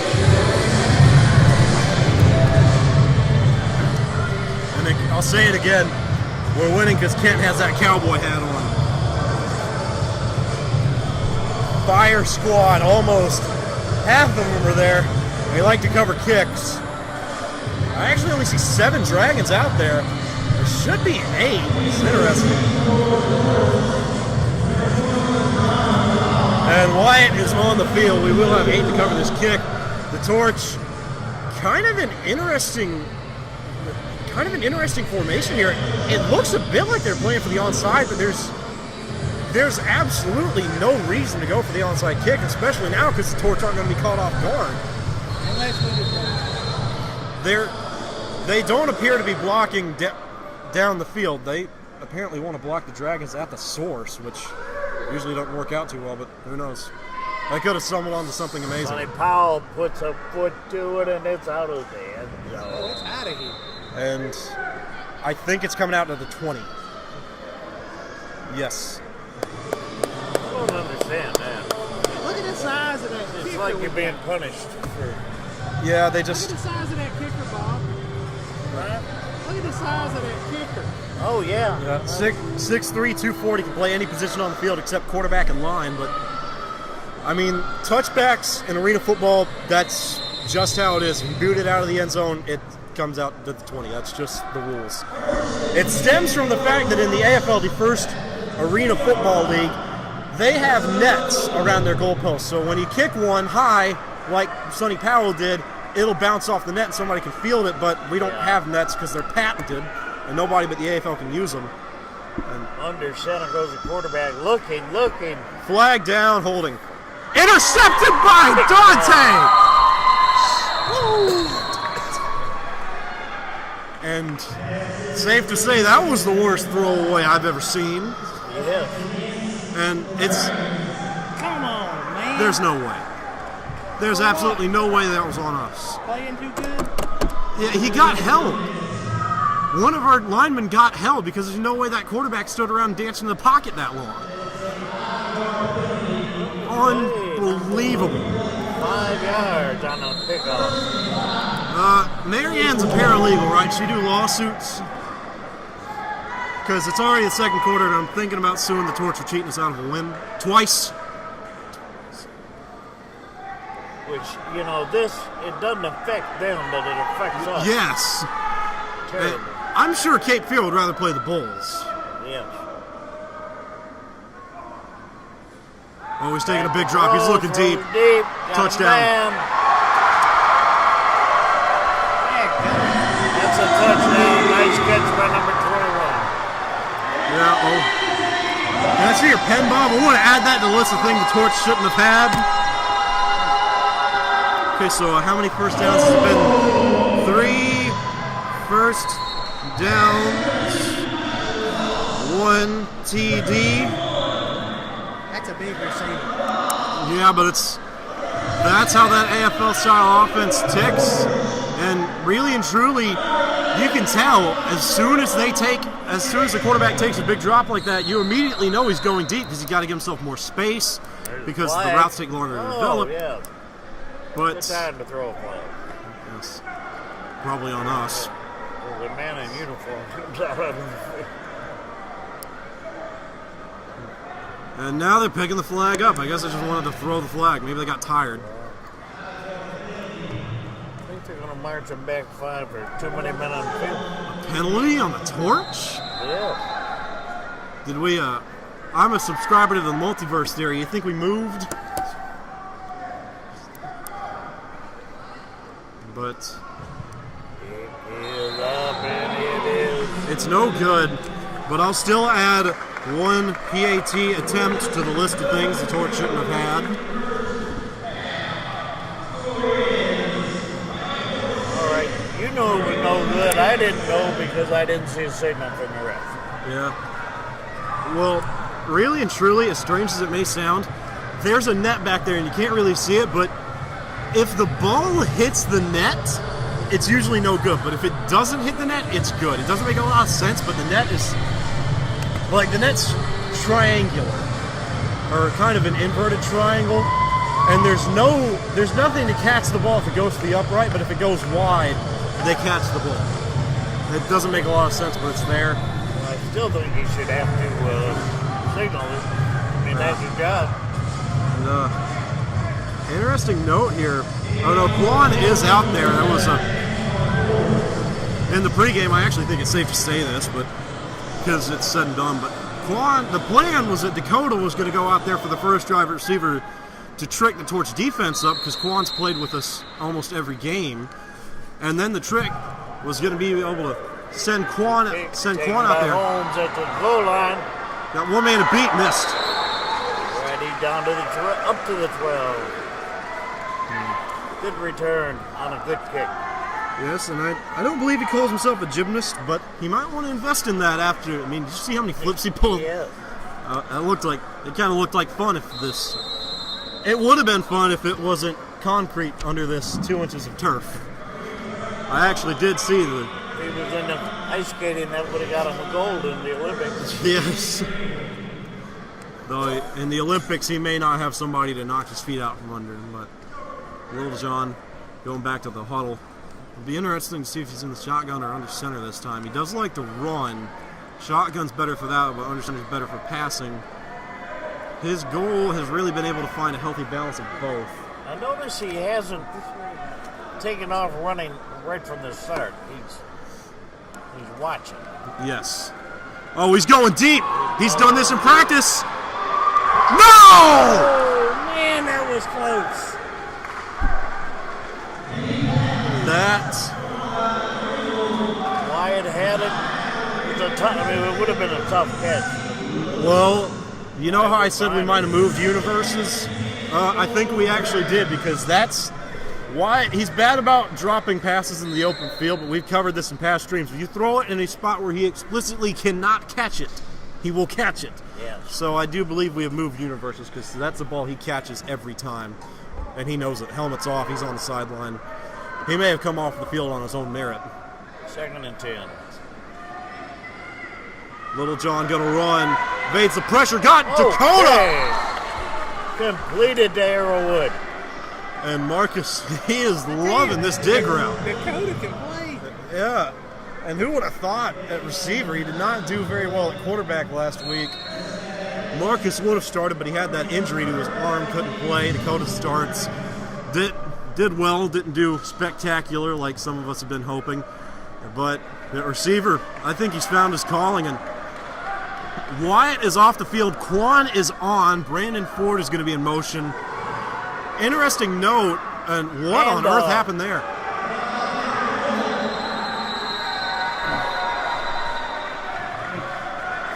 Well, they were trying for the first down. yeah, I don't like the call, but I like the trickery because it really threw me for a loop. I was surprised that Brandon was going in motion. I was surprised that Quan to the outside, because usually that's the other way around. Usually they have Quan in the slot in motion and Brandon playing on the wall, because Brandon's taller and Quan's faster. But what they did there was that they put Brandon in motion. But what happened in there was that they were going to put Brandon. Oh my God! Will he shut up? For the third time, they put Brandon in motion, or acted like they were going to catch the torch off guard enough. And then they go out and don't put him in motion, hand the ball off far before he even starts moving, catch the torch off guard again. But maybe catching him off guard twice canceled out or something, because that run got about as far as you would expect if Kent had held up a sign saying that they were going to run. And brought up 4th down. And I believe the timeout is charged against the Dragons. So 4th and 3. Yeah, like I said, I like the trickery, but I don't like the call because it's predictable. Honestly, if I'm Kent right now, my defense has been playing well. We're going to have bad field position if we turn it over, but considering what happened 2 drives ago where we made a stand from the 1, I don't have many reservations that we can stop them. I would honestly take a shot here, because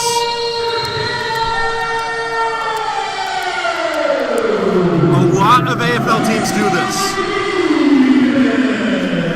If there's any time a team does not expect you to take a shot, it's on 4th and short. Right. Because they just don't think anybody has that much gut in them. Teams want to go short. They want to play conservative on 4th down. Just get the first down and go from there. But every now and then, Baltimore's done it. Jacksonville's done it. I'm sure every AFL team that has ever played the game has done it at least once. Take a shot on 4th down. I'm not saying to do it, but look at how close those DBs are playing. It threw them for a loop for sure, but no guarantees. It's a big risk. I don't know if you heard. Something went horribly wrong. They jumped. All right, let's see who that one's against. He got him on the hard cap.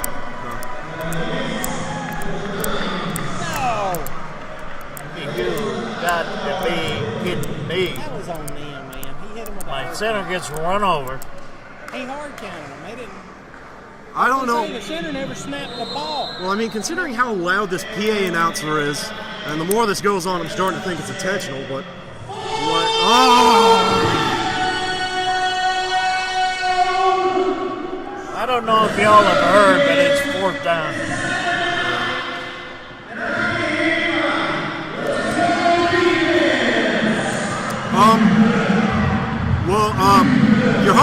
taking a shot on 4th down or gone because now it's predictable. But all viewers at home, I encourage you to switch to your surround sound outputs. Yeah, I mean, it's a bad pass. It was a good one. Arrowwood might have gone to the distance. Well, Dakota's fast, but he's not that fast. Mark just let him too far. He was open, but he just put it a step too far. Maybe got excited again like he did on that red zone pass that had Dakota so open. But honestly, as loud as the PA announcer is being, I would encourage all you viewers at home, if you have surround sound, to put this game on there and turn your speakers up as loud as they can possibly go so they explode when this PA announcer comes on, and then you can sue him and get a lot of money and a new stereo system if you're wanting one. So a little bit of food for thought. But in the meantime, the Fire Squad are 2 for 3 on defensive stops so far. They've given up 6 points. The Dragons actually do lead at 7-6 because of the missed PAT by the Torch. The Dragons, not optimal field position, but not abysmal field position like we saw 2 drives ago. It's not where you like to be, but it's not where you don't like to be. This is where they thrive, these high-pressure situations, although the pressure may not be quite high enough for them just yet. But this is the part of the field where Dante had that pick that should have been a pick. So God knows what will happen. It'll be interesting. But there is one intangible in all of this. The PA announcer will be very loud throughout the duration of this drive because the Torch have a chance to take the lead. Media timeout. I don't understand. We're the only media here. Yeah. But they don't advise us of it. Maybe they want people to have time to look at all the dashboard sponsors or something. It always seems to come up when the home team has the ball. Oh boy, receiver sack. We haven't covered this. Back to pass. Oh! Incomplete. That pass was so badly thrown. Jabari couldn't get to it. I know. He had to dive and still came up. And what's crazy is that pass was indeed so badly thrown. His receiver was running a post. And he would have been open because it was man-to-man coverage. He would have been open for a touchdown. That ball was so badly thrown that his receiver fell down. And I could tell that he let him too far. I mean, that's just inexcusable. 2nd and 10. You got to make that throw, but if you're a receiver, you can't fall down. You're a professional. But it's good for the Dragons. Free play. Goes deep. Looks Here deep, he goes throws again. Deep. Incomplete. What a clutch Batted play. down by 3-4. Attaboy, Dante Johnson. And another sign of maturity by the Dragons. You remember 2 weeks ago when he had that interception on the 2-yard line, tried to return it all the way and fumbled? Yeah. And I went into the locker room and chewed him out for not batting it down. He didn't take me too seriously, but maybe some of the others did. Maybe his coaches did, and they gave him a little bit because he made the smart play. He didn't have too good of a chance of going for the pick, and if he had, it would have been a touchdown. Made the best play he could, batted the ball down, brings up 3rd and 10 from a pretty bad spot on the field, too. Man in motion, back to throw, looks, throw. Over the wall, that's a touchdown.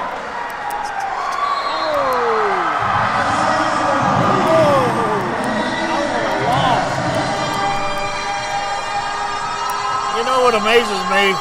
And I doubt if he did, but he could have dropped that ball on the other side of the wall and they'd never known. Yeah, but I mean that's what you kind of run. You got to find a way to make these fans happy one way or another. Going over the wall is exciting enough, but seeing a guy catch it over the wall is another. And you got to remember, the Torch have these walls at their practice facility. They practice these over the wall catches. AFL teams practice over the wall catches. Oh yeah.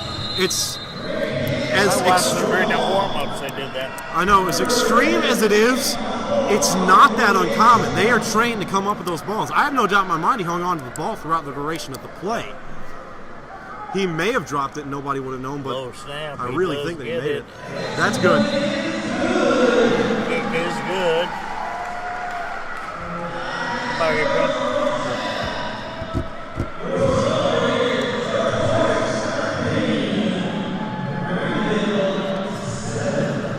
And oh, how the tides have turned. 13-7. If we're going to see some arena football, sure would like to see the Dragons come back and pick one up. Yeah, well, they're not. Especially by arena standards. Oh, they're saying that PAT was no good now, so 12-7 instead of 13-7. So Dragons only down by 5. A 2-point conversion actually puts them up by a field goal, which is pretty good. But the thing to note here, what was I gonna say? Thing to note here, by arena standards, the Dragons are actually technically they're not down. Because the Torch have had 4 possessions, the Dragons have had 3. It's not even yet. Let it go out of bounds. It goes out of bounds, it'll come to the 20. Yep. That's the right call by Quan. Just don't field it. Yes. I don't know if he could have anyway, but don't field it. Don't try and make a great play. Let your offense go only 30 yards. Heck, I'm 17. I've had no formal athletic training, and my range is 30 yards. That's as far as I can go, but I can throw 30 yards. I actually did the math. I sat down at home once. I did the math, and theoretically speaking, and this is assuming you're not throwing to a guy who can run like a 4.22 40 like John Ross can, I think I did the math with a guy who can run a 4.6, but in theory, if you get the ball out on time, which means in 2 seconds, if you get the ball out in a timely manner, you will never have to throw it more than 30 yards. In theory. Now, I've seen 50-yard throws. I've seen 55-yard throws. It happens, but in theory, you're never going to have to throw further than 4. Something went wrong. I don't know where that flag came from. Well, I do know where it came from, but I'd like to know what the call is. Yeah. And, How open was well, I think I know what happened there. I think Marcus thought Brandon. There's some terminology issues with posts, and this isn't just for the Dragons or the league, this is for all of football. There's always been terminology issues with posts, because there's 2 kinds of posts. There's a post where you run 10 yards and cut 45 degrees in, and there's a post where you run 10 yards and cut 15 degrees in. That's called a skinny post. When they say post, it can mean either a normal post or a skinny post. I think Marcus thought Brandon was running a skinny post, and Brandon thought he was running a normal post, which resulted in the overthrow. If they'd been on the same page, Marcus would have been able to hit Brandon underneath for a touchdown, really, because he would have outrun. Oh my! Pass is batted down. I think on that call, the penalty was against the Dragons, and it would decline because it's going to be up 3rd and 10. Yeah, that's one way to lose down. Pretty disheartening one too. I mean, especially Marcus Littlejohn. It says 6'3". I've measured him myself. He's 6'4", probably even taller than that in cleats and shoes. But you never like to have passes batted down at the line, especially when your counterpart for the Torch, who ranges somewhere between 5'6" and 6'0", hasn't had one batted down, and you've got 6 inches on him. The Torch have jumped again. Okay. Well, we don't know where the penalty. Oh yeah. Ball was snapped. Why was it whistled? Oh, it is against the Torch. God.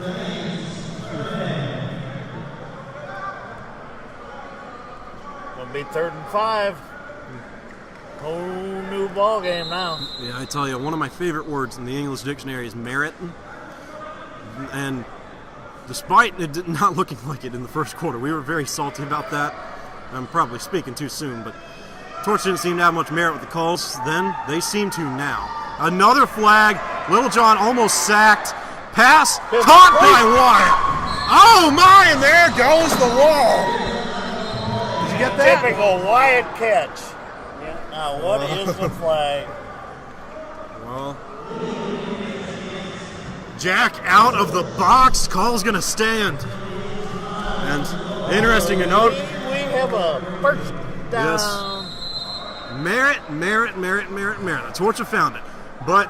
And that's really been a call that the league's been very, very lax on this season. But the way arena football works, and this does not go for the AFL or this league, this goes for all of single motion arena football, so it doesn't apply to IFL or CIF. Did the Torch just call a timeout? I think they may have, but when one of the players on the defense is called a jack linebacker, his job is either to spy the quarterback or cover one of the sidelines. That's an easy job to do because the linebacker cannot go further backwards than 6 yards. He can spy the quarterback and stay in the defensive box, or he can go to the sidelines. he can't go anywhere else. If he goes further back than 6 yards, it's a jack out of the box penalty, and it's an illegal defense for a first down. And that's what happened. Jack went out of the box. Jack out of the box. Is that like that's where you get hamburgers, right? That's Jack in the box. Okay, I will be absent for just a moment. What a shame. 1st and 10. There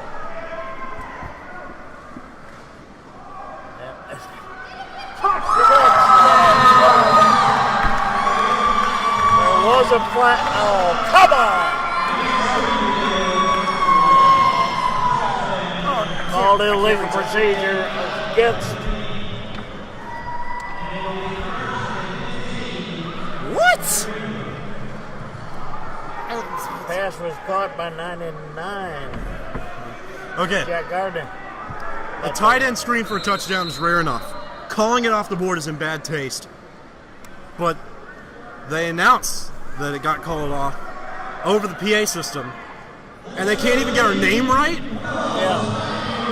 Our name has not been the Greenville Dragons since February. These teams have had 4 months to get it right.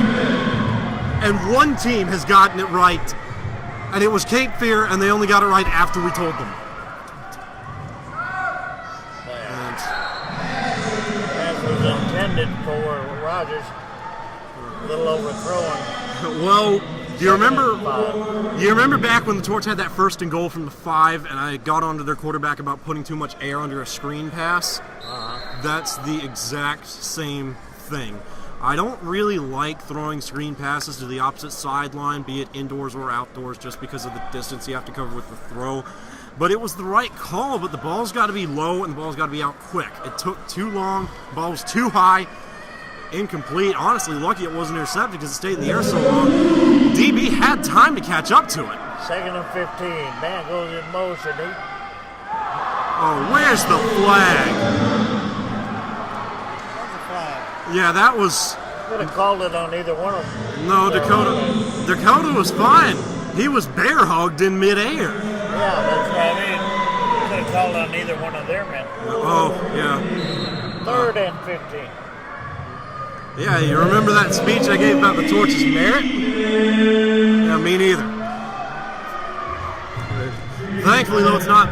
No, it is 3rd and 15. They can get a first down without scoring, but right here, you can't go for the end zone. You need, because the Torch are going, they're going to play cover 3. They're going to cover the end zone. You need to go underneath, play for a 4th down.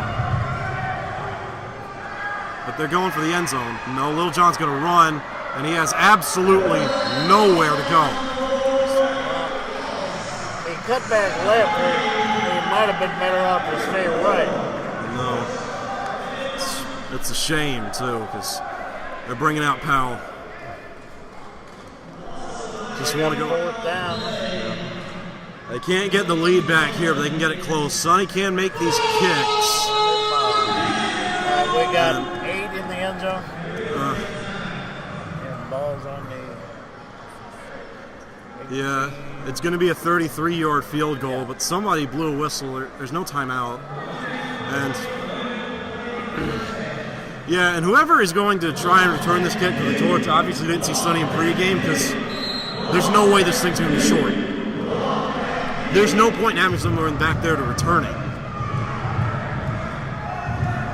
If I had to guess, I would honestly say this was going to be good. Or worse than wood. I'm not going to. Pick it up. I was too late. Good. No.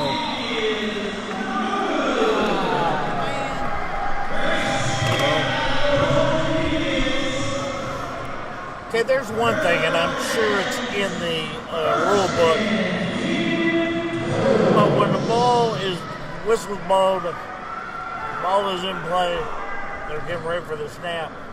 You cannot use your PA system to holler block that kick, or you cannot use it at all to your advantage. You're supposed to I know. be quiet, and that's it. You know that better than anybody. You did PA for the Swamp Rabbits, or still do.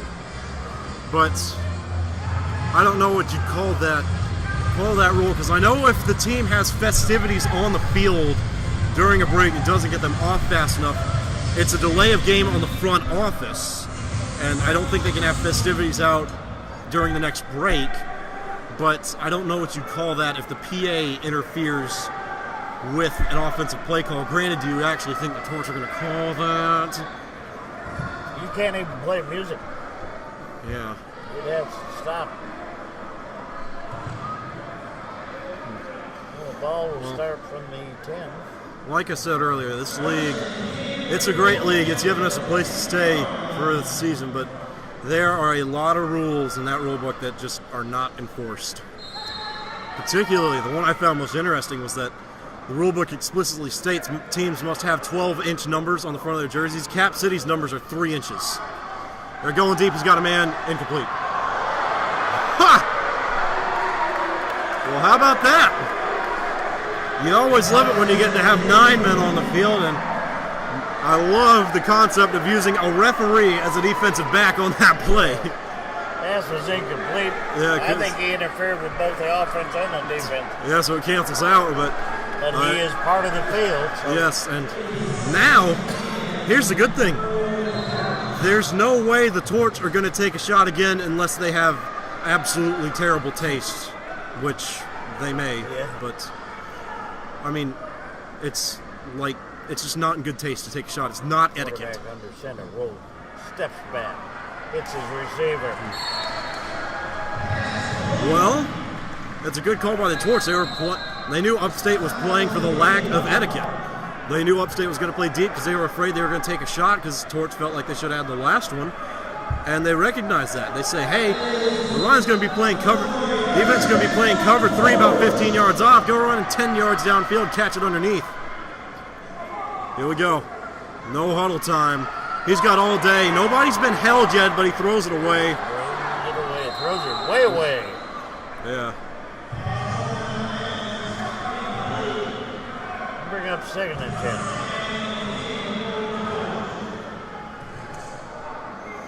That's another rule I don't like about this league, and I don't even think it's a rule so much as an etiquette thing, or really one of the unspoken rules, but in the AFL, should a football go into the stands and a fan catch it, they get to keep it. It is their ball, and they can take it home and do whatever they please with it, sell it, play with it, put it in a case, whatever.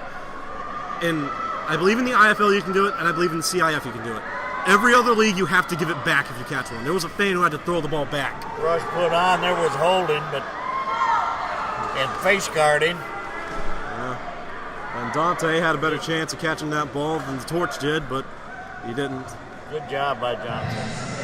Yeah. 3rd and 10. And it was overthrown, too. Dante, I can't get onto him about not going for the bat because there was no bat to go for. He had a better chance of the ball than anybody else. The Torch's receiver was playing DB. Dante was going out there trying to catch the thing.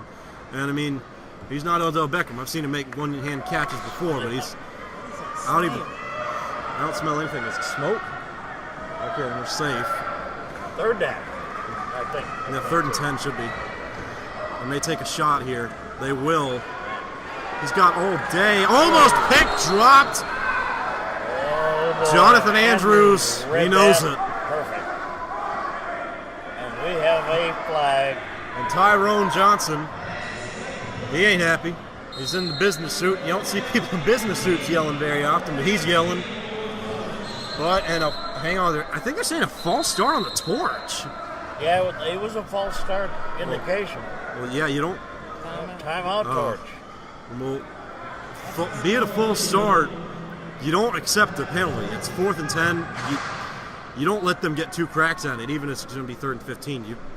You take the 4th down and hope your defense can make a stand one more time. Yeah. But I don't know where you guard, because you can guard middle, and that in theory is the safest place to be because it covers the underneath pass and it sort of covers the deep pass. But if the Torch decide to go for a shot and Upstate covers the 1st down marker, they're doomed.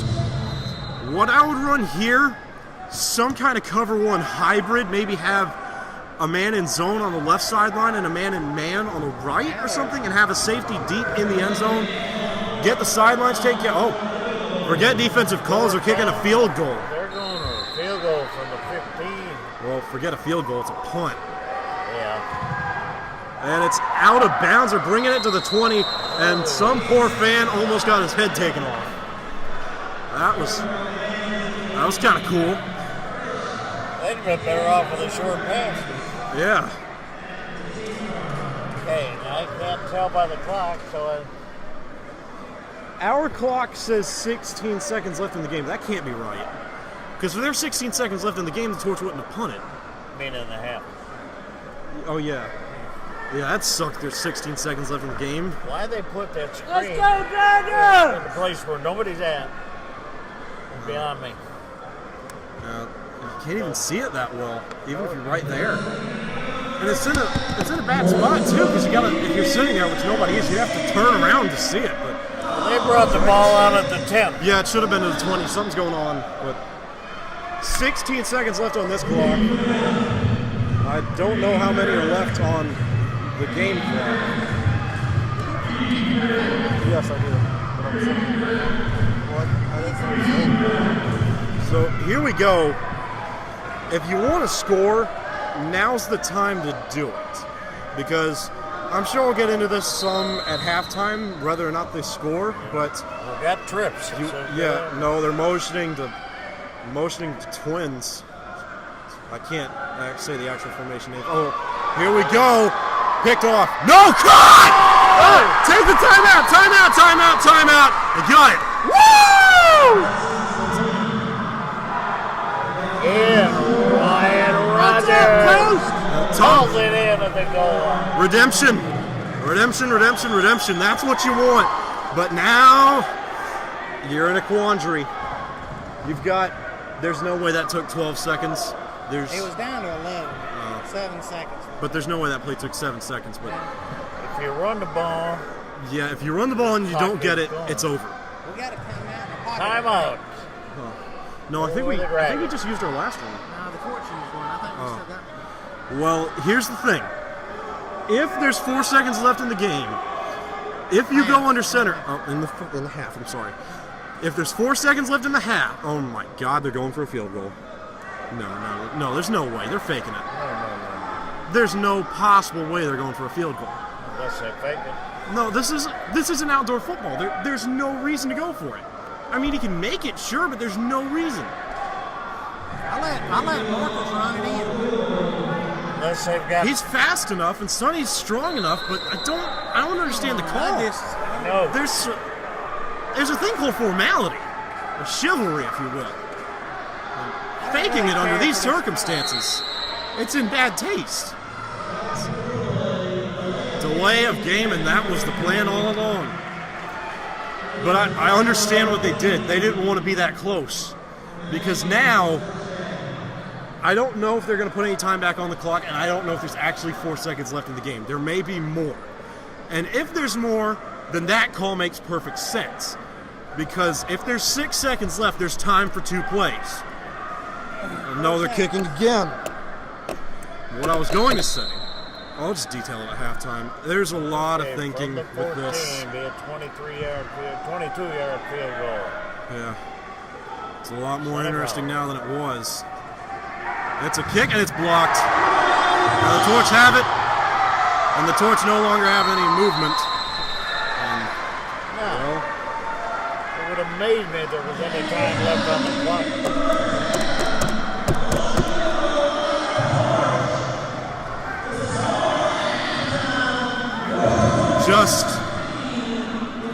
I hate to bash the coaches, but that play calling is just awful. I mean, calling that play, no, it doesn't make sense if it's the end of the game, because the Dragons are still down 5 points. Field goal's not going to help them. I had this score on. Torch got 13. I'd rather see him go for it and not make it. I know, And because if you go for it and you don't make it, you leave it on the field. You know that you weren't good enough, or you know that you didn't execute well enough to earn the touchdown. But there's still that ambiguity. You don't know. Oh, could we have gotten it? Could we have not gotten it? It's anyone's guess, but it's a terrible call going for that field goal. Because what I was saying, I personally don't think there were 4 seconds on the clock. There may have been, but I think there were 5 or 6. But 4 seconds even is time enough for 2 plays if you run them fast enough. And running them fast enough means on the first play, taking a no-step drop, meaning that Marcus goes under center, takes the snap, just pops his head up and throws the ball. Well, it might have been going on the fact that we get ball in the second half. I know, and that's the field goal. It makes sense in that line of thinking because we get the ball to start the second half. So if we got a field goal and then we got a touchdown on our first possession in the second half, we'd steal possession from the Torch and be up 2 possessions. We'd have 10 points, but it's too big of a risk. And there's time for 2 plays. It's risky, and if something goes wrong, something goes wrong, but that's the way arena football works. It's about taking risks. It's not about playing conservative. I didn't realize that there were 16 seconds left on the clock when the Torch kicked that field goal. The decision makes sense now, because if they'd gone for it, the Dragons would have had better field position than they did. But after a bomb like that to Wyatt Rogers, a 6'3", 210 wide receiver, whom I thought had no chance at the ball, but despite being in front of a defender, catches the ball, goes down at the 2-yard line, 4 seconds left. They should have gone for it. They should have gone for the touchdown. There was time for 2 plays. It would have been close, but there was time for 2 plays. They didn't take it. It cost them. Because, it would have been one thing if the field goal had been missed, or if they'd made the field goal, but a blocked field goal with Sonny Powell as your kicker, inexcusable. Absolutely inexcusable. It's not even poor clock management, because the Dragons did everything they could do. It's just bad play calling. Come up with a play like that. They go from the 10 to the 2. And then we're not the coach. We can give our opinion. I would have gone for it though, because I meant to give it to Kent, but I won't say what it is in case the Torch want to steal it, because it's a good play. I had meant to give it to Kent. I didn't, because I gave him some plays at the beginning of the season. He never used them, and it kind of rattled my confidence. But I had the perfect red zone play drawn up. Absolutely perfect, because there was a read for every scenario. There was a pass for every scenario, and it was all under a second. I call them mole passes. The quarterback, he goes under center, doesn't even take a drop, takes a snap, just pops his head up and throws. You read the defense, but there's no timeliness to it. You just get the ball and throw it. I know, and it would have been the... If you go for the touchdown and you don't make it, you're down 13-7. If you go for the kick and don't make it, you're down 13-7. I know, but... And that's what we are, down 13. Yeah. But there's that concept of not knowing what you could have done. Oh, yeah. Because... I'd rather miss a touchdown than miss a field goal. Absolutely, because you miss a touchdown, you know you didn't work hard enough to earn it. You earn touchdowns. You don't earn field goals, especially outside. That's a topic for another day. But you don't earn field goals. They're not as difficult to obtain as touchdowns. And if you go for it on 4th down from the 2-yard line, run or pass, and you don't get it, you know you didn't work hard enough to get it. And you go into the locker room with a sense of closure. But you kick a field goal twice, miss it both times, you don't know what you could have done. Yeah. I thought at the beginning, because when the Dragons took the delay, I thought they took the delay of game on purpose with that first field goal. And that would have confirmed that there was more time on the clock if they'd taken it on purpose, because if they had, it would indicate that Marcus wanted more room to work with the play. Because it's not easy to throw passes from the 2-yard line with 4 seconds left. It's not easy. You back them up some, you can see the field a little bit better, it seems to have more time to get their routes open. And you don't want to do things in a timely manner, meaning that getting the ball out in less than a second. But I was watching Kent jump hands down. I thought, well, maybe that's part of the act. yeah. That's why they're taking the delay. But when you take a delay of the game, don't you run time off the clock? No, you don't run time off the clock, but I don't think so anyway. It may be one of those take a 10-second runoff or take a timeout things, but I don't think we have timeout anyway. But it would have been in bad taste to fake the field goal anyway, because it was predictable. like some of the worst taste I've ever seen in arena football. And call me an old man. I'm 17, but I believe that arena football should be a formal sport. I believe all sports should be formal. Everything should be left on the field. But some of the worst taste I've ever seen came in the Arizona Rattlers' debut in the IFL, where they successfully, mind you, faked PATs twice in a row. I mean, that's just tasteless. Yeah.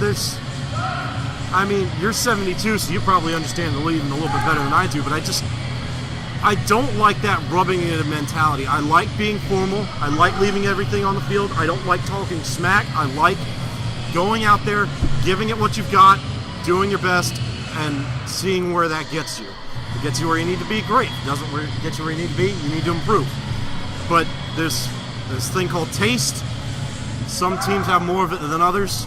And we've had good taste this year, but faking that field goal would not have been in good taste. It was in better taste to go for the field goal, but it would have been, it was actually in the best taste to go for the field goal. Because that's the... I've seen a lot of tasteless things done around the league, too. Yeah, especially in that first quarter with the flags. Playing for your playoff lives, you might want to, feel it tasteless. Bob, can you sub in for me? I'm going to run and get some water. Alrighty. Are we still live? Yeah, we're still live. It may not have been picking you up because the microphone's backwards.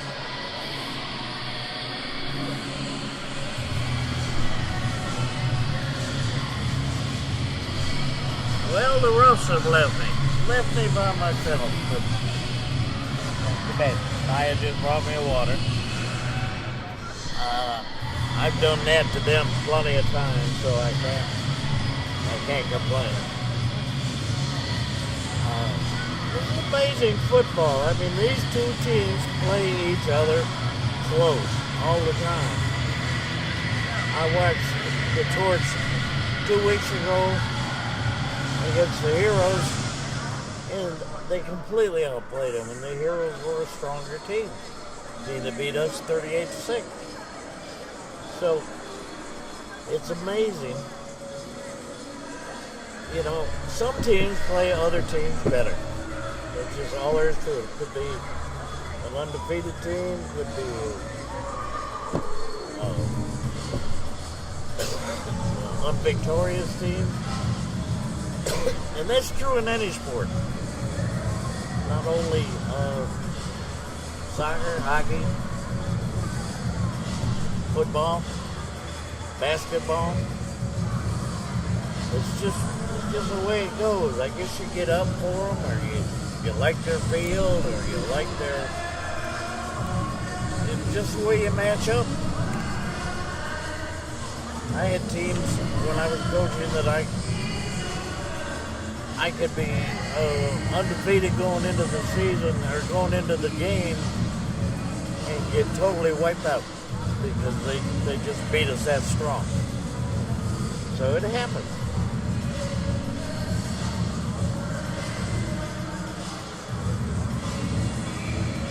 I don't know if I told you or not. Let me see if I have sponsors to tell you about.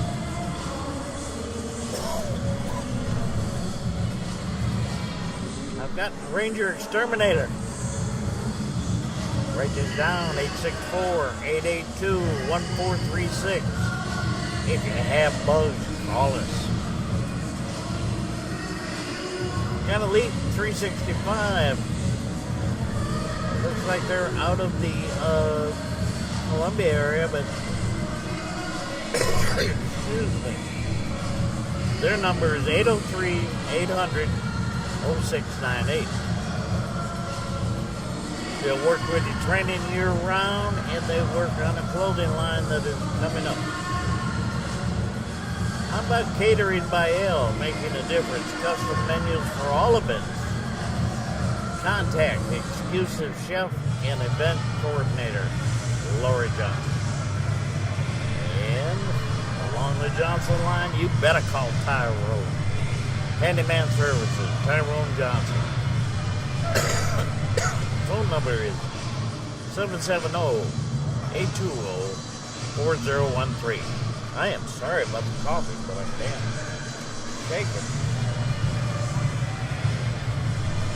You know, we need sponsors, and you need to contact Mary Ann Rivette. She is looking for sponsors. It's an inexpensive way to cover yourself. Excuse me. Did a little bit of acrobatics to get back here. It's an inexpensive way to get your name out there, get the word out there. It helps the team. And the more sponsors we got, the better chance we got of Getting more sponsors. yes. You know, We need to get sponsors so we can get sponsors so we can get sponsors. we have a well-run team. We just need to get the word out. Take the Elite 365 off because that was Sean's business. Take that off. Like, another thing I want you to do. Oh yeah, Bon Secours, call them up. Tell them you want arena football to come to the Upstate. Tell them that this team has supporters, hometown and abroad. Tell them, call up Bon Secours. Call up, find their phone number online or in your phone book if those still exist. Find the Bon Secours Wellness Arena hotline. Call them and tell them you want to see arena football in your hometown or where your family lives or even your vacation spot if anybody comes to Greenville on vacation. But tell them you want to see this team, and that'll make them a bit more apt to advertise us, a bit more apt to accept us, because there have been arena teams that have played in that arena in the past and really burned the Bilo Center in terms of unpaid debts and whatnot. And we are not that kind of organization. We leave it all on. Well, we don't leave anything on the table. We give it to them. We leave your stuff on the field, but we don't leave any money on the table. We give it all to the people who are deserving that money, and we give it in full. We're not out to make money, but I do want to tell you that Greenville, I believe, last week in USA Today was rated the 4th fastest growing city in the nation. Oh, and that's absolutely no doubt. I mean, I remember back when I was a kid when Greenville was no bigger than Spartanburg is now. And going over there, because I live in Inman and there's nothing there, but going to Greenville was completely pointless because Spartanburg was just as big as it was, and Spartanburg was half the distance away. But Greenville, it is exploding. Population is rising dramatically, and if it keeps on raising at the rate it is, we may actually have justification for having a 15,000 seat arena and a place where the population, what is it, like 320 right now? What's that? What's the population of Greenville? Do you know? It's like 400,000 or so? Yeah, it's close to 400,000. That growing. Yeah. 'Cause we've got, at least seating-wise, we've got one of the bigger arenas in the country, and for the time we've had it, we've had one of the smaller big cities in the country, so it's been kind of an anomaly, but now it's really starting to, I don't want to say explode again, but really come full circle in a sense. It's a great place to be. I really didn't like it that much until I got involved with this team and started going back there and saw how much it's grown, because I knew it was growing, and at first I thought they were just trying too hard to be cool and maybe lying a little bit on the censuses, trying to get people to come in saying, oh, there's friends for you here, but no, that place is growing and it's growing fast. And if you even look at the maps, there are so many highways going through that thing. It looks like an eyeball almost. For Greenville, it's the people in the interstates and roads are like the blood veins going towards it. It's amazing to see how much that place has grown, and it's only getting bigger. Yes, there was a time, we're looking at probably 16, 17 years ago when the Greenville Growl hockey team was here. They were leading the East Coast Hockey League in attendance, averaging 15,000, 16,000 a game. Now, granted, that was the time when we didn't have a baseball team, where the G-Braves had left, but people came out. They wanted to spend their entertainment dollars on sports, on professional sports. So, and again, this is 15, 16 years ago. So Greenville is just growing by leaps and bounds. And wouldn't surprise me for them to move up from, like in hockey, from the ECHL to the AHL, which is one step below the NHL. It wouldn't surprise me to have a stronger, higher-rated arena team, which would be us in the near future. Yes. In the near future, I'm saying 2 or 3 years, but you grow little by little, or you grow by leaps and bounds. But if you're growing, you're accomplishing something. Yes, and who owns the Swamp Rapids? Like, which team? Is it the Hurricanes that owns them? No, the Rangers, New York Rangers. Okay, because they're... See, the thing is, Kent has been adamant that his ultimate goal for the team is to get them to the AFL, the biggest league there is. But, I mean, as valiant as goal as that is, and perhaps attainable if we start winning and winning big, but the problem with that is that the AFL, they've been burned by a lot of small-time private owners who have just come in, taken their money, and got out and caused their teams to fold, just caused the league major duress. So the league, as of now, is only taking NBA and NHL owners who actually have arenas and can finance a team on their own. But if it gets to that point, with the Swamp Rapids playing in the Bilo Center, because that would mean that the Rangers have some sort of stake in this arena. If the Rangers bought the Dragons, they would be playing in Arena 1, for sure. Right. And it's not out of the question. Right. Because we've got the arena to play in. It's a 15,000 seat, 16,000 seat arena. They don't really own the hockey team. They own their, what would you call it? The rights to it? The rights, they are the big likeness. brother. They can send players up and down to the team where other teams can't. Kick is taken by Quan Bristol. He's down the sidelines, and Quan is taken down at the 24. Yeah, the Wolves